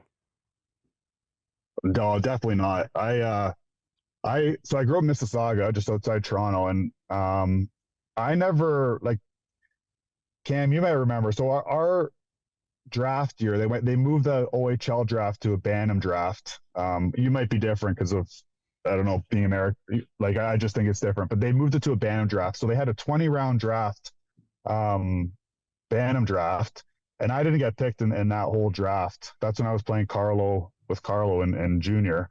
So everybody was getting picked. So I had to go back and play midget hockey, which is, you know, in Ontario, you're going to play junior hockey or tier 2. So I went back and played midget hockey, which now minor midget's like the Bantam, so it's all changed. Mm-hmm. And I had a big year. I grew, and then I got picked in the 4th round of, you know, so I entered the OHL not as an underager. I just went as a true rookie, like 16, 17 years old. Played my 3 years there, and then, you know, I just developed a lot in those 3 years. So being a late birthday helped me because my first year in the O, I had like 25 points. But it wasn't my draft year. I got the extra year. And then that summer, that next season, I really took off. And, you know, I was drafted in the 2nd round, and I just kind of, everything kind of just went fast. And I developed, grew, gained confidence, and yeah, that's kind of how my journey went. But by no means was I ever, I was a like say I was a good player and a decent player growing up, but I was always small, and I was never a stud. Like I was getting cut from teams in Pee Wee, and when hitting was starting, like I was struggling just to stay at the AAA level. So it was I was a little bit of a late bloomer, but then I was an early bloomer to pro because I was able to make it, into the NHL at 20 years old. Well, damn. So, I mean, that's kind of crazy. That's a good message for the kids out there, man. No doubt. You know what I mean? Dude. Like, it's just like, yeah. you gotta keep going. You gotta keep going. So what are you doing now for the Flames? I know you're working with the organization. Like, did you always have a good relationship with Craig Conroy, and what's it been like getting in, back in the mix? Yeah. So I went to Germany, I went to Munich for a year after I wasn't good enough playing the NHL. I played for the Red Bull team in Munich and then called it after that. Did some broadcasting, like intermissions, and then I became an assistant coach with the Calgary Hitmen, the WHL team here, and did that for a couple of years, and did some skill. And then I became a skills coach for them because I didn't want to do the bus trips anymore. I did it for 2 years. I'm like, out west, the bus trips are long, and I had 2 young kids at home, so. Yeah, so I did that, and then this summer, Connie called me and Huska, the Flames head coach. They were looking for a skills coach, or my title is actually skills consultant. That's what they decided to put on it. So basically, I'm with the big club. Like when they're at home, I'm on the ice for every practice. I'm at home games and morning skates, and just kind of an extra. Someone lean on. I help guys with face-offs, just an extension of the coaching staff, essentially, to work on things. And when they go on the road, I stay back. If there's anybody coming back from injury, I do the return to play stuff. And with the Wranglers being here, the farm team, like I can go down and help them. So that's kind of how my role evolved. And it's kind of, the Flames never really had anybody before. So I'm really enjoying it and thankful that they've given me the opportunity to be a part of it, and it's been a nice it's a nice fit for myself, my family, and for the team, and but it gets your juices flowing again, right? When you're a back part of a team, like it's as close as you can get to playing again, right? You feel that bond again, so it's been really good. So like, what do you have to create new things every single day? Are guys like, no, I want to work on this today? Are you like how does that go down? Are you like the night before? Are you like, I got an hour. Like I got to figure out. Like I need 4 drills. What am I gonna do? Yeah, you know what? In junior, it was the kids are younger, so that was a little easier. But the NHL, there's so little practice time, and there's games every other day, and you just got to approach it like you can't just go in the room and be like, okay, today, you 4 guys, you're out here for half hour. We're going to do, walk out of the corners, or it's almost like you build a relationship with the players and you work with the coaches, and you kind of find what guys need to work on. And it's like details of the game, like, picking up pucks off the wall, tips, just net front stuff, screening, and I've had to learn, like, what do I need to do for the D? Like I'm still learning too. Like I asked the other assistant coaches, like, what kind of stuff would you do here for the D? It's just kind of an extension of working with the players. I'm another, option for them where they want to get better. And I'd say a big part of it is like anything today, like it's all about the relationship and gaining trust with the players. Cause at the end of the day, when a guy's not playing, like, I got to skate them in the morning and you got to talk to them and keep them confident, because they eventually they're going to get back in there, and you want them feeling good about themselves. So it's kind of a combination of all these things. I've been really trying to focus on helping our centers and getting them prepared for games, so that skill. But but when it comes to drills and coming up with drills, there's sometimes you stress about it, but like there's a lot of people to ask in that room, and you just come up with little small drills. But it's finding the balance. You don't, because they're not gonna, if it's a bag skate or a hard drill where they really got to exert a lot of energy, a lot of the pros, like, they're not going to want to do that after hard practice or in between games. So it's finding the drills that they can work on something and be efficient, but they're not taxing themselves. So it's kind of a balancing act. So what do you find they want to work on the most? And what is like, it's hard to say like what's the most important skill to have, but like what is something you really you need to have to be able to be a consistent player at the NHL level? Because all these kids are doing skills. I got a kid playing too. Like they do skills all the time. They're skating, stick handling through sticks and under bars and bouncing stuff off of one another. It's like, are you doing a lot of that type of stuff? Or are you doing more hockey specific, realistic type, plays that, may occur during the course of a game? Like, what are these guys, what kind of feedback are you getting from the players? Yeah, I think that's like, I call it like a lot of the skills are for show that we see on social media and Instagram with all the devices and yeah, that's great. Don't get me wrong, all the kids, but everybody's so skilled now. So everybody can do that stuff. It's important to do that. But, you're trying to bring something different because in the summer guys are doing that stuff and the skill level on every NHLer, it's through the roof now. So it's more the skills. Like if you leave it to the to the players, they just want to do one-timers all the time, right? Who doesn't want to just practice one-timers? But it's working on like picking up pucks off the wall, like stuff that like not the sexy stuff, the dangles and the Michigans. Like no one's working on that at the NHL. You're doing like quick reaction stuff, walking out of the corner. But when we do these things, I'm not putting devices on the ground. I'm trying to apply pressure.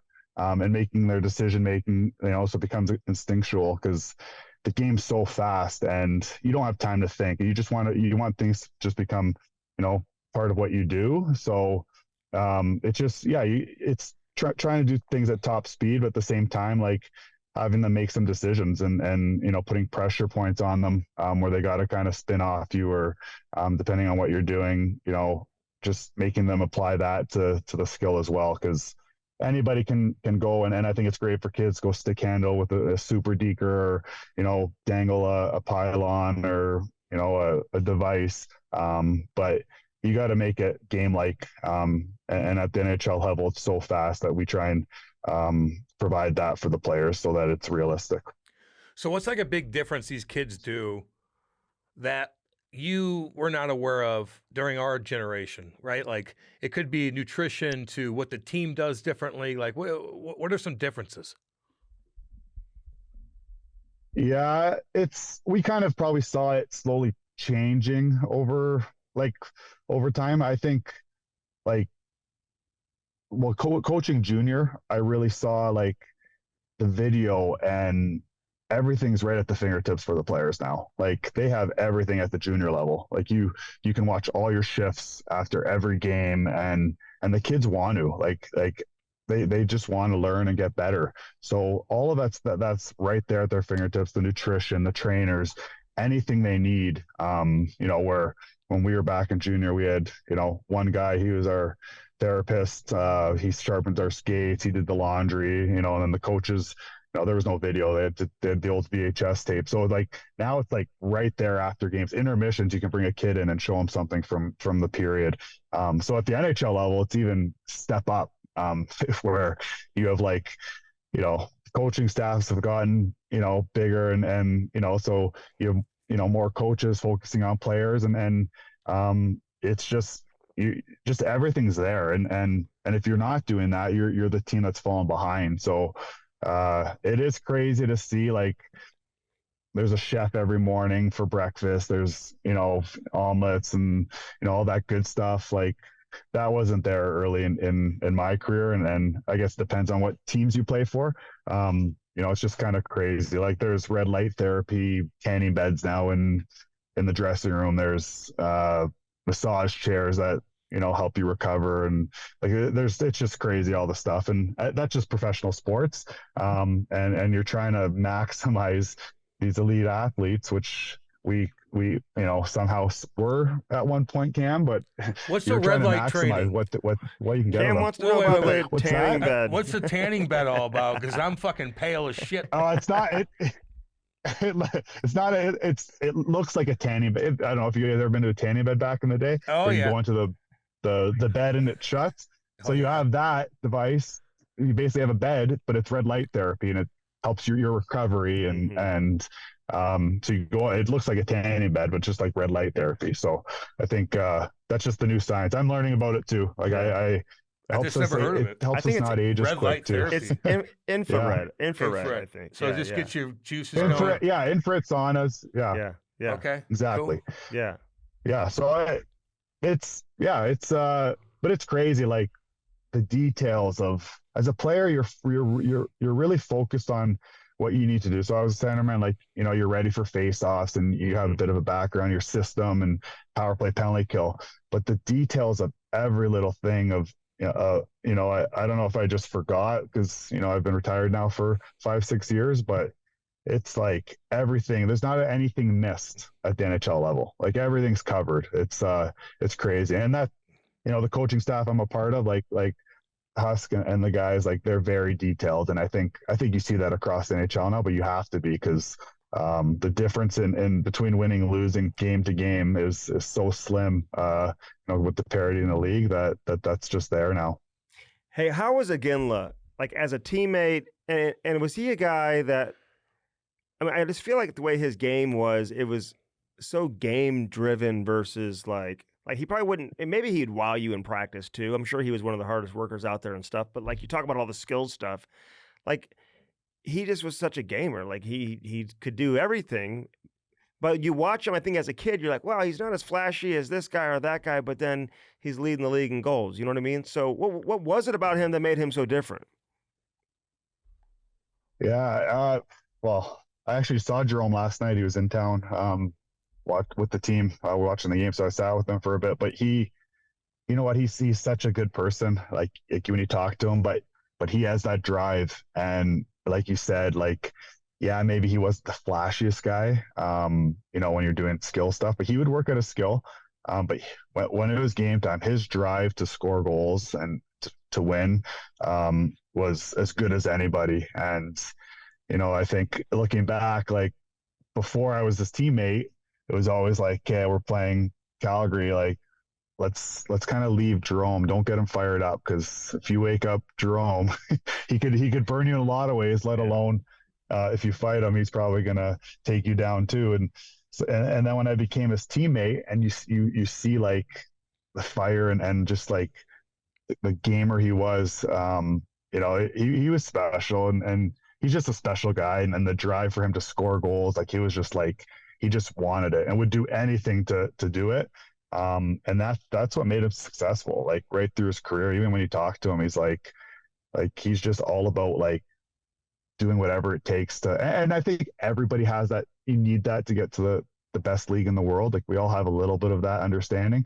But the top guys, the Hall of Famers, like they just have that extra, I don't even know how to, because I'm not a Hall of Famer, and I was obviously missing that to be, so, but they just have that something special about them where when that puck drops, and they just know how to like raise their level to, even more. So who was the hardest coach that you had to deal with? Like, I mean, maybe he doesn't look at you in the locker room sometimes, when you walk by and they ignore you, you're like, what'd I do? Like that kind of shit, like playing games. Like who was the hardest coach? Like mental games? Yeah. You know what? I've looked back at the coaches I've had. So I'll give you some. Like, so I had Pat Quinn, and then I had Paul Maurice, and then I had Ron Wilson, and then I had Brent Sutter, and then I had Bob Hartley, and then Glenn Gulletson. So that was my coaches. And the coaches, like Ron Wilson would play mind games. Bob Hartley played a lot of mind games. The best coach I thought I played for all around was Paul Maurice. He just, he was just the way he handled everything. Held you accountable. Pat Quinn was great too, but he was more like, raw players guy. You wanted to play hard for him. But like Ron Wilson and Bob Hartley, like I didn't have the best relationships with them, and I don't know if it was just the way they went about things. But I had my best seasons under them. So I, as much as like, sometimes I'm like, man, I hated being in the room with him. Sometimes I couldn't stand that guy, like we do with some of our coaches. They brought the best out of me. So maybe that's kind of what I needed. But the one coach that it took me a long time to gain trust from, or he lost trust in me, was when I first came to Calgary, was Brent Sutter. He just didn't it just didn't like me. It just seemed like, as a player, you just felt like, but now that I'm coaching, it's not that he didn't like me. He was just trying to, battle test me and challenge me. And I felt like the coaches who did challenge me, they got the best out of me, but sometimes it took some time. So, it's a funny relationship, player to coach, because everybody has a different, there'll be 5 guys that love the coach, and then there's always 5 guys that hate the coach or think the coach hates them. So it's a weird dynamic for sure. But I was pretty fortunate with the coach that I had. I feel like, the respect was always there for the most part, and I was always trying to, just kind of be a good teammate and listen to my teammates. But some of the things you hear about guys say about the coach, it's crazy. Yeah, well, you guys had Daryl Sutter there a couple years ago too, and he created a lot of headlines, That's right. man. I heard that from a lot of guys about Ron Wilson, though, especially the guys who I know who played for him in Toronto, who then came to St. Louis or went elsewhere. Everyone kind of says the same thing that you're saying, but it's like interesting because like Jim Montgomery, he benches, Pasta for a full period the other night. He gets in the face of Brad Marchand recently too, and it's like that creates such a buzz and such headlines, and everyone just kind of goes crazy over it. Do you feel like coaches now, is it harder for them to do it? Do fewer coaches have the balls to do it? Like, how do you see the player-coach relationship now versus maybe where it was when you're playing? Is it the same or has it changed? Yeah, I think it's changed a bit just because everything gets out there so quickly. Like, Pasternak gets sat for a period and it's like all over the news, like all over social media, not just in a newspaper article the next day. But I think, and obviously there's a balancing act because, some guys are on long-term deals and, you got to build a relationship with them and you don't want them turning on you if you're a coach. But at the end of the day, if you're honest with yourself, and there's got to be that accountability. And as a coach, you have to send a message at times if someone's not pulling their weight, and you just got to, I think just honesty is the best way. And there are coaches that are trigger shy and maybe don't want to, but sit a guy who maybe, you have to rely on at points, but that sends such a message to the rest of your team. Like, I don't care who you are. We're in this together. I'm a big believer that it shouldn't matter what you're getting paid, who you are. Like, if you're not pulling your weight and you need a message sent, and obviously there's different ways to do it to different people because different personalities, but I think it sends such a strong message when you do something like that, as long as the respect's there. Like, Pasternak can bounce back. Like, I don't know that relationship, but it's we all have been sat before. Like, we've all had tough games, and when you really look at it, you deserve it. But as a player, you are in the moment. You're a little bit too, maybe emotional. But I think, and that's one thing. Ron Wilson, he was. I remember the one year we started off like 0-5 in Toronto, or 0-4-1. And myself and Nick Hagman were leading the team in scoring with like 5-6 points each.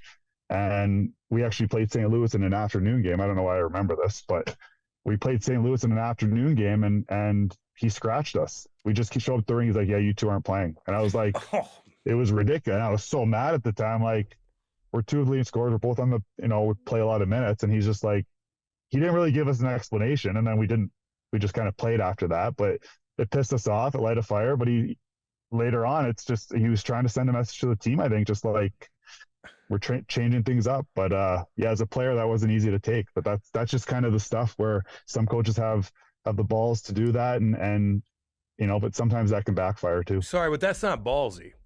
That's kind of stupid.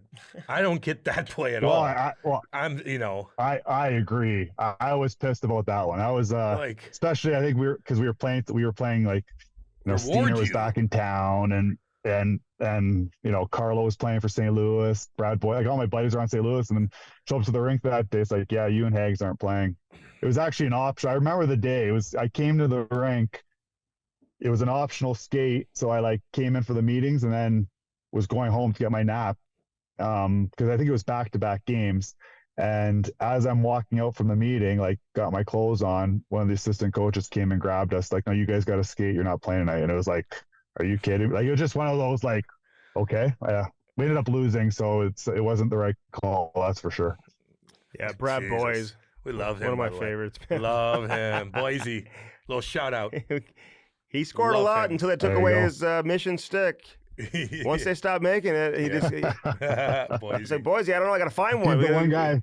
So funny. He's the one guy that had success with that stick. Yeah, He did. With the 40 goals, he scored baby. like 76 goals in 2 straight years. He was like second. I think he like, had one more like game-winning goal than like Ovi or something over like a 2-year span or something crazy. Loved him. Hey, I got to ask you about Johnny Hockey. Like, when he came in to the NHL, like right off the bat, because like even like when Kevin Hayes came on board, and he's like, yeah, they wanted me to show him around Boston College when he got there, and I was like, what? How's this guy gonna play? Like he's so tiny and whatever. But how much did you know about him when he showed up? Was there a lot of hype? I mean, he had an amazing college career, and did you know right away this guy was like he had it as a hockey player? Yeah. I think for sure we knew he had it. I think the question was for Johnny. Like I remember him being at the rookie camp in the summer, and he was just so small at the time. And he was always a little guy, but at training camp, like he came in and he was just light and small, and everybody was like, oh, I don't know if he's going to do it, but you just saw the raw talent and he was going to make it work. And he changed our team, because we traded Iginla, we traded Kiprusoff, we traded Bouwmeester, we made all these trades to rebuild, and then 2 years later, we've drafted Sean Monahan, and then we had Johnny coming in after winning the Hobey Baker, and it was like all of a sudden, you started seeing like, okay, we got we got some stars now that can really turn this around for us, and he made an immediate impact. Like it was incredible, and he just loved hockey. Like he would come to the rink, and he would just go out there and do his thing, and it changed our team. We were able to make the playoff. His rookie year, we made the playoffs because of him. Like there's no other reason. Like we don't make the playoffs if Johnny Hockey doesn't come in and just kind of change our the whole dynamic of our team. I think it's so sad. Like it's emotional talking about, because you can't even believe that. I don't even want to believe what happened, and it has, and but he was such a good kid too, and just some of the fun times we had together, and he just loved hockey. He loved being with the boys. He loved just coming to the rink, and there wasn't anything, he was low maintenance. He was great. And we haven't stopped thinking about his family, and since the news came out and the funeral and everything. So I know that they're coming out here to Calgary soon. I think when Columbus plays here in a few weeks, it's actually crazy. I think it's both teams' 13th game of the year, and they're going to be doing something special when Columbus is here in Calgary. So that'll be nice to see all of them. But I can't even believe we're talking about all this. So. Yeah, it's crazy. Both teams' 13th game of the year, man. That is just, and all the goal scorers, the leading goal scorers around the league, are wearing number 13. It could have changed. Their jersey there number. You go. Yeah. Just little things like that. And we're thinking about them too, man. Yeah. Hey, how's your head? I might be wrong on the third. It might be 13th home. I don't know. It's something to do with the number 13, 13th home game, 13th road game. So. Hey, the election's tomorrow, but we're not fact checking you. You say whatever you want. Whatever you say, we just say election is accurate. There you go. I'm in Canada. So I'm. I know. I'll be watching from afar that one. Hey, how's your head after that Keith Aulie elbow to the head? Everything's okay and everything? Yeah, you good? Yeah, I don't know. It depends who you ask. If you ask my wife some days, I don't know how the head is, but I took some big hits, man, in my career. Johnny Boychuk got me a few times. Keith Aulie. But I took some. I took some big hits. But hey, that's what happens when you're a centerman. And if your head's not in the game for a second as a centerman and you're collecting a pass through the middle, you're gonna get your head taken off. So unfortunately, that happened to me, a handful of times. And but I'm still here, so I feel pretty good about how my head is right now. But it's part of the game. It's still happening too. Yeah, I know. Shed Gudis, Trouba, God, I know. killing guys. Hey, 2 more things for you. First off, Jamal Maris told me you used to love eating muffins before practice, and he told you, hey, listen, that's like eating cake. You might as well just eat cake before practice. And then they got rid of all the muffins right after that, right? Is that true? No more muffins for the pregame skate or what? I don't know. I don't know if they got rid of them, but it was actually banana bread. It wasn't muffins. Okay. Or actually, maybe it was muffins. But anyways, that was Jammer's thing. That was Jammer's thing. We'd come in, we'd have breakfast there, and whoever grabbed he would just sit there and just, from the bleachers, you'd hear Jammer being like, cake for breakfast. And that was just his thing. So, hey, it gave me energy to get through the morning skate. But definitely early in my career in Toronto, I was definitely not as, my diet wasn't as good as it probably should have been.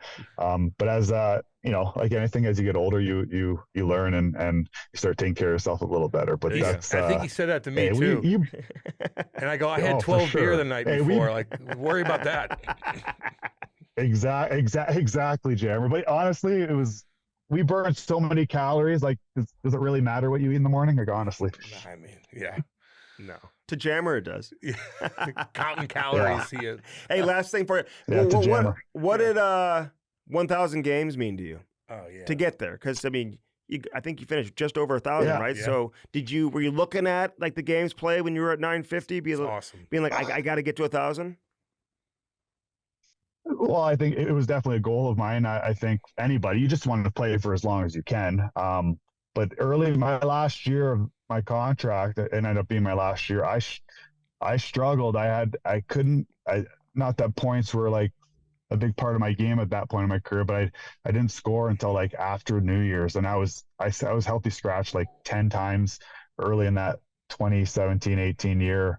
But then my game came on and then it became like reality. I might get to 1,000 here. And I had a really good second half and was able to reach it. So it's funny you bring that up because Michael Backlund just hit 1,000 games, who I played with a long time here in Calgary. He just hit 1,000 last week.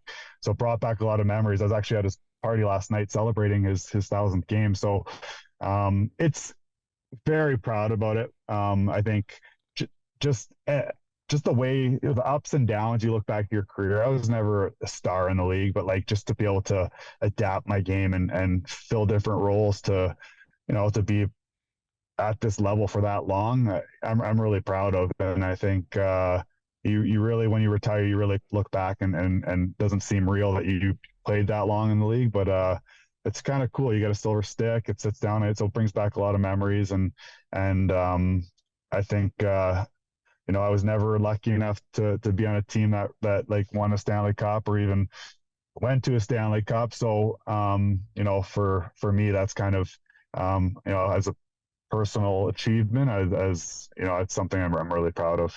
All right, that's awesome. Should be proud, man. Michael Backlund, underrated, by the way. Yeah. And Matthew Tkachuk, when his rookie year, first couple years, he'd be like, "You got to pump this guy up, man. He's so underrated. He's one of the best players that no one talks about." So I'm glad you brought him up. Yeah. All right, go buy some appliances. Yeah, dude, get home. Hopefully your wife's not right next to you and had to listen to that whole damn interview. Oh my God, if she was in the car with you. I know, dude. Yeah, She's like, you told me this was a 10-minute radio interview. No. Hey, Matty, you're the man, dude. Good luck to everything. Yeah. We'll see you, buddy. Yeah. Awesome, guys. Thanks. Take care. Thanks for doing this, Matt. Sage. Take care. The Chemistry Podcast is brought to you by Bellman. BEHLMANN. Bellman Automotive. Located where? Troy, Missouri. Buick GMC on one side of the street, right on the other side, Chrysler, Dodge, Jeep, Ram. Get yourself some new wheels in time for the winter. All right, that was Matty Stajan, man. Great stuff from him. In true transparency, we have not done the interview why are you yet. lying to the people? I'm not. No, you just did. Because great stuff from him. He could be terrible. Could be. We don't know. We've never really had one. We've had maybe one. We've had one. Matty says he'll play 1,000 games. I think he'll be pretty good. He'll be just and fine. he's cool as shit. I've heard all about him. Yeah. Well, you guys just heard it. Tell the people why he was good? No, I don't know. Why I can wear other teams. Well, because we have an independent podcast where we have sponsors that want us. We're a hockey podcast, kind of. Mm-hmm. We're not a blues anything. No. So, kind of. Like, we're just like a podcast about whatever. And it might change. Shit, we might get rock stars on here soon. I don't know. Like, I'd love to interview a rock star. You know what I mean? I'd interview, I don't know. There's so many people out there that are interesting. Yeah. But we appreciate Matty Stajan for joining us and certainly all our sponsors. firstform.com/Cam and Strick. Again, use our link and do it today. IRC, the Illinois Recovery Center. A big shout out to Eric on your wedding. Beautiful wife, Love you, buddy. We met her at dinner. We're going to do dinner again very soon. They do good work for everybody. Yeah. They really do. So, damn good work. I'm setting They're up. the real deal. Oh, okay, just so you guys know. It's not some fucking, they are the real deal. Yeah. They'll get you right. You got to help yourself, though. You don't fuck around. No. You don't go in there fucking acting like a jackass either. No. You got to get well. Yeah. They'll make sure. Everybody's miserable. They'll make sure. It's not just you. Bench clears and benchclears.com. Damn right. Look at these bad boys. Use that promo code Cam and Strick, baby. Damn right. Let's go. Blue No Roofing. Call David Novak today, 314-920-5713. Great guy. Great guy. He'll party with you, too. Really? Yeah. No shit. Yes, he will. Let's go. What's up there? And do your roof. And talk hockey with you. Yeah, I like that. That's why I wanted to come over. He's one of the coolest in the league, too. But he's probably so busy. I don't want to bother him for some petty shit, but... Well, you better not. I'll take care of him. That's a distance. And, he'll go anywhere, dude. Trust me. Yeah. Let me know where you need him to go. I will. SparksHockey.com. Get Seth out of the equation. He's a weirdo. The parents think he's going to be an astronaut. Well, he's not. A psycho. Proper cannabis. And he's sharpening your skates. Proper cannabis. Oh, hell yeah. Use that promo code Cam and Strick 20. Let's go. They got the nighttime Cam. Night. Downtown Chinatown, if that's what you want. I'm telling you. And you don't feel like shit like if you take a Benadryl and stuff. A Benadryl? People take Benadryl or NyQuil to go to bed. You'll feel like dog fuck. No. You have one of these nights, you'll be like this. I got the honeybee edibles. And you wake up like, good, I'm good. The honeybee edibles. Damn good. Were those at the campfire? What do you think? Sandy. How many people were at the campfire? Not many, but it was, it was just lovely. Until that drama happened. And this guy. Fuck. Surprised she didn't leave you there. She would have. I had to have somebody get her. She's like left. Someone had to go. Everybody's watching. Their yard's huge. She's like poor Shannon. God, she's like jogging to go get Kate. Don't leave. Hold on. Good. It's okay. And I don't want to call it. Kate's awesome. Like I don't want to be like that. I know. I probably should have just walked away. I fucked up. I don't want to fucking do that. Hat launch, baby. America's #1 source for hats. Damn right. Is Hat Launch. But proper cannabis too, Cam. Some locations have drive-thrus, which is so... Yeah, it's easy. Easy peasy, baby. So nice. Craig Parker, everybody there, man. John Pennington, the whole crew. Proper cannabis. Cam and Strict 20 is going to save you 20%. It's a great deal. Yeah. It really is. Oh, yeah. Hat Launch, America's #1 source for customized hats. Look at Cam's hat right now. See, it says proper. Every hat tells a story. So put your business on a hat, dude. Put your team on a hat. Put anything on a hat. That says proper. Proper cannabis. It tells a story. White dudes for Kamala. You can put that on a hat. Or There's a shirt. Nothing wrong with shirt that. Launch. There's nothing wrong with that. No, not if they win. Even if they don't win. Nothing wrong with that, Andy. I'm undecided. I got one more day. We know. I've got one more day to decide. I'm nonpartisan. We know you are. It's all good. No big deal. I love you. It's fine. We're civil. Yeah. Cam at Bellman, you get index, none. You get sushi and flavored water. Troy, Missouri. You get all that. We love all you guys, sushi man. Sushi and flavored water. You get a lot of different things. We love all y'all. We're just trying to entertain all y'all. That's all we do. Hell yeah. We just want to entertain, baby. That was Matty Stajan. Hey, listen, follow us, subscribe, do all of that. We've got great stuff coming. And more and more stuff as we continue to love you pump it guys. out. Seriously. What's up? Let's go. Hell yeah. What was that? Cam's gone to the bathroom 3 times in the last 21 minutes. I saw some fans in Montreal. I saw some fans in Toronto. Oh, yeah, what baby. What are you doing in there? I saw fans in Ottawa at Brook Street. You? I even chirped the hotel, but they were working at the hotel, so I'm going to give you guys a little shout out. Sorry about that. Love all you. Were they like, tell Andy hi? No, I kept ordering beer up, and they're like, you're Cam. I'm like, yeah, what's up? And they're like, oh, I go, I'm doing the podcast now. Like, I listened to it. Were they like, tell Andy we say hi? Yeah, they were. No, they do like when I chirp you, though. I heard that multiple times. I'm like, I don't even mean to. Sticks and stones, maybe break my bones. He shows up late, and then he starts chirping me. But it doesn't matter. He goes to the bathroom three times in 20 minutes today. That was bad. That's a lot. I might have something wrong with me. Hope you enjoyed Matty Stajan. Follow us, subscribe on YouTube, baby. Be cool, baby.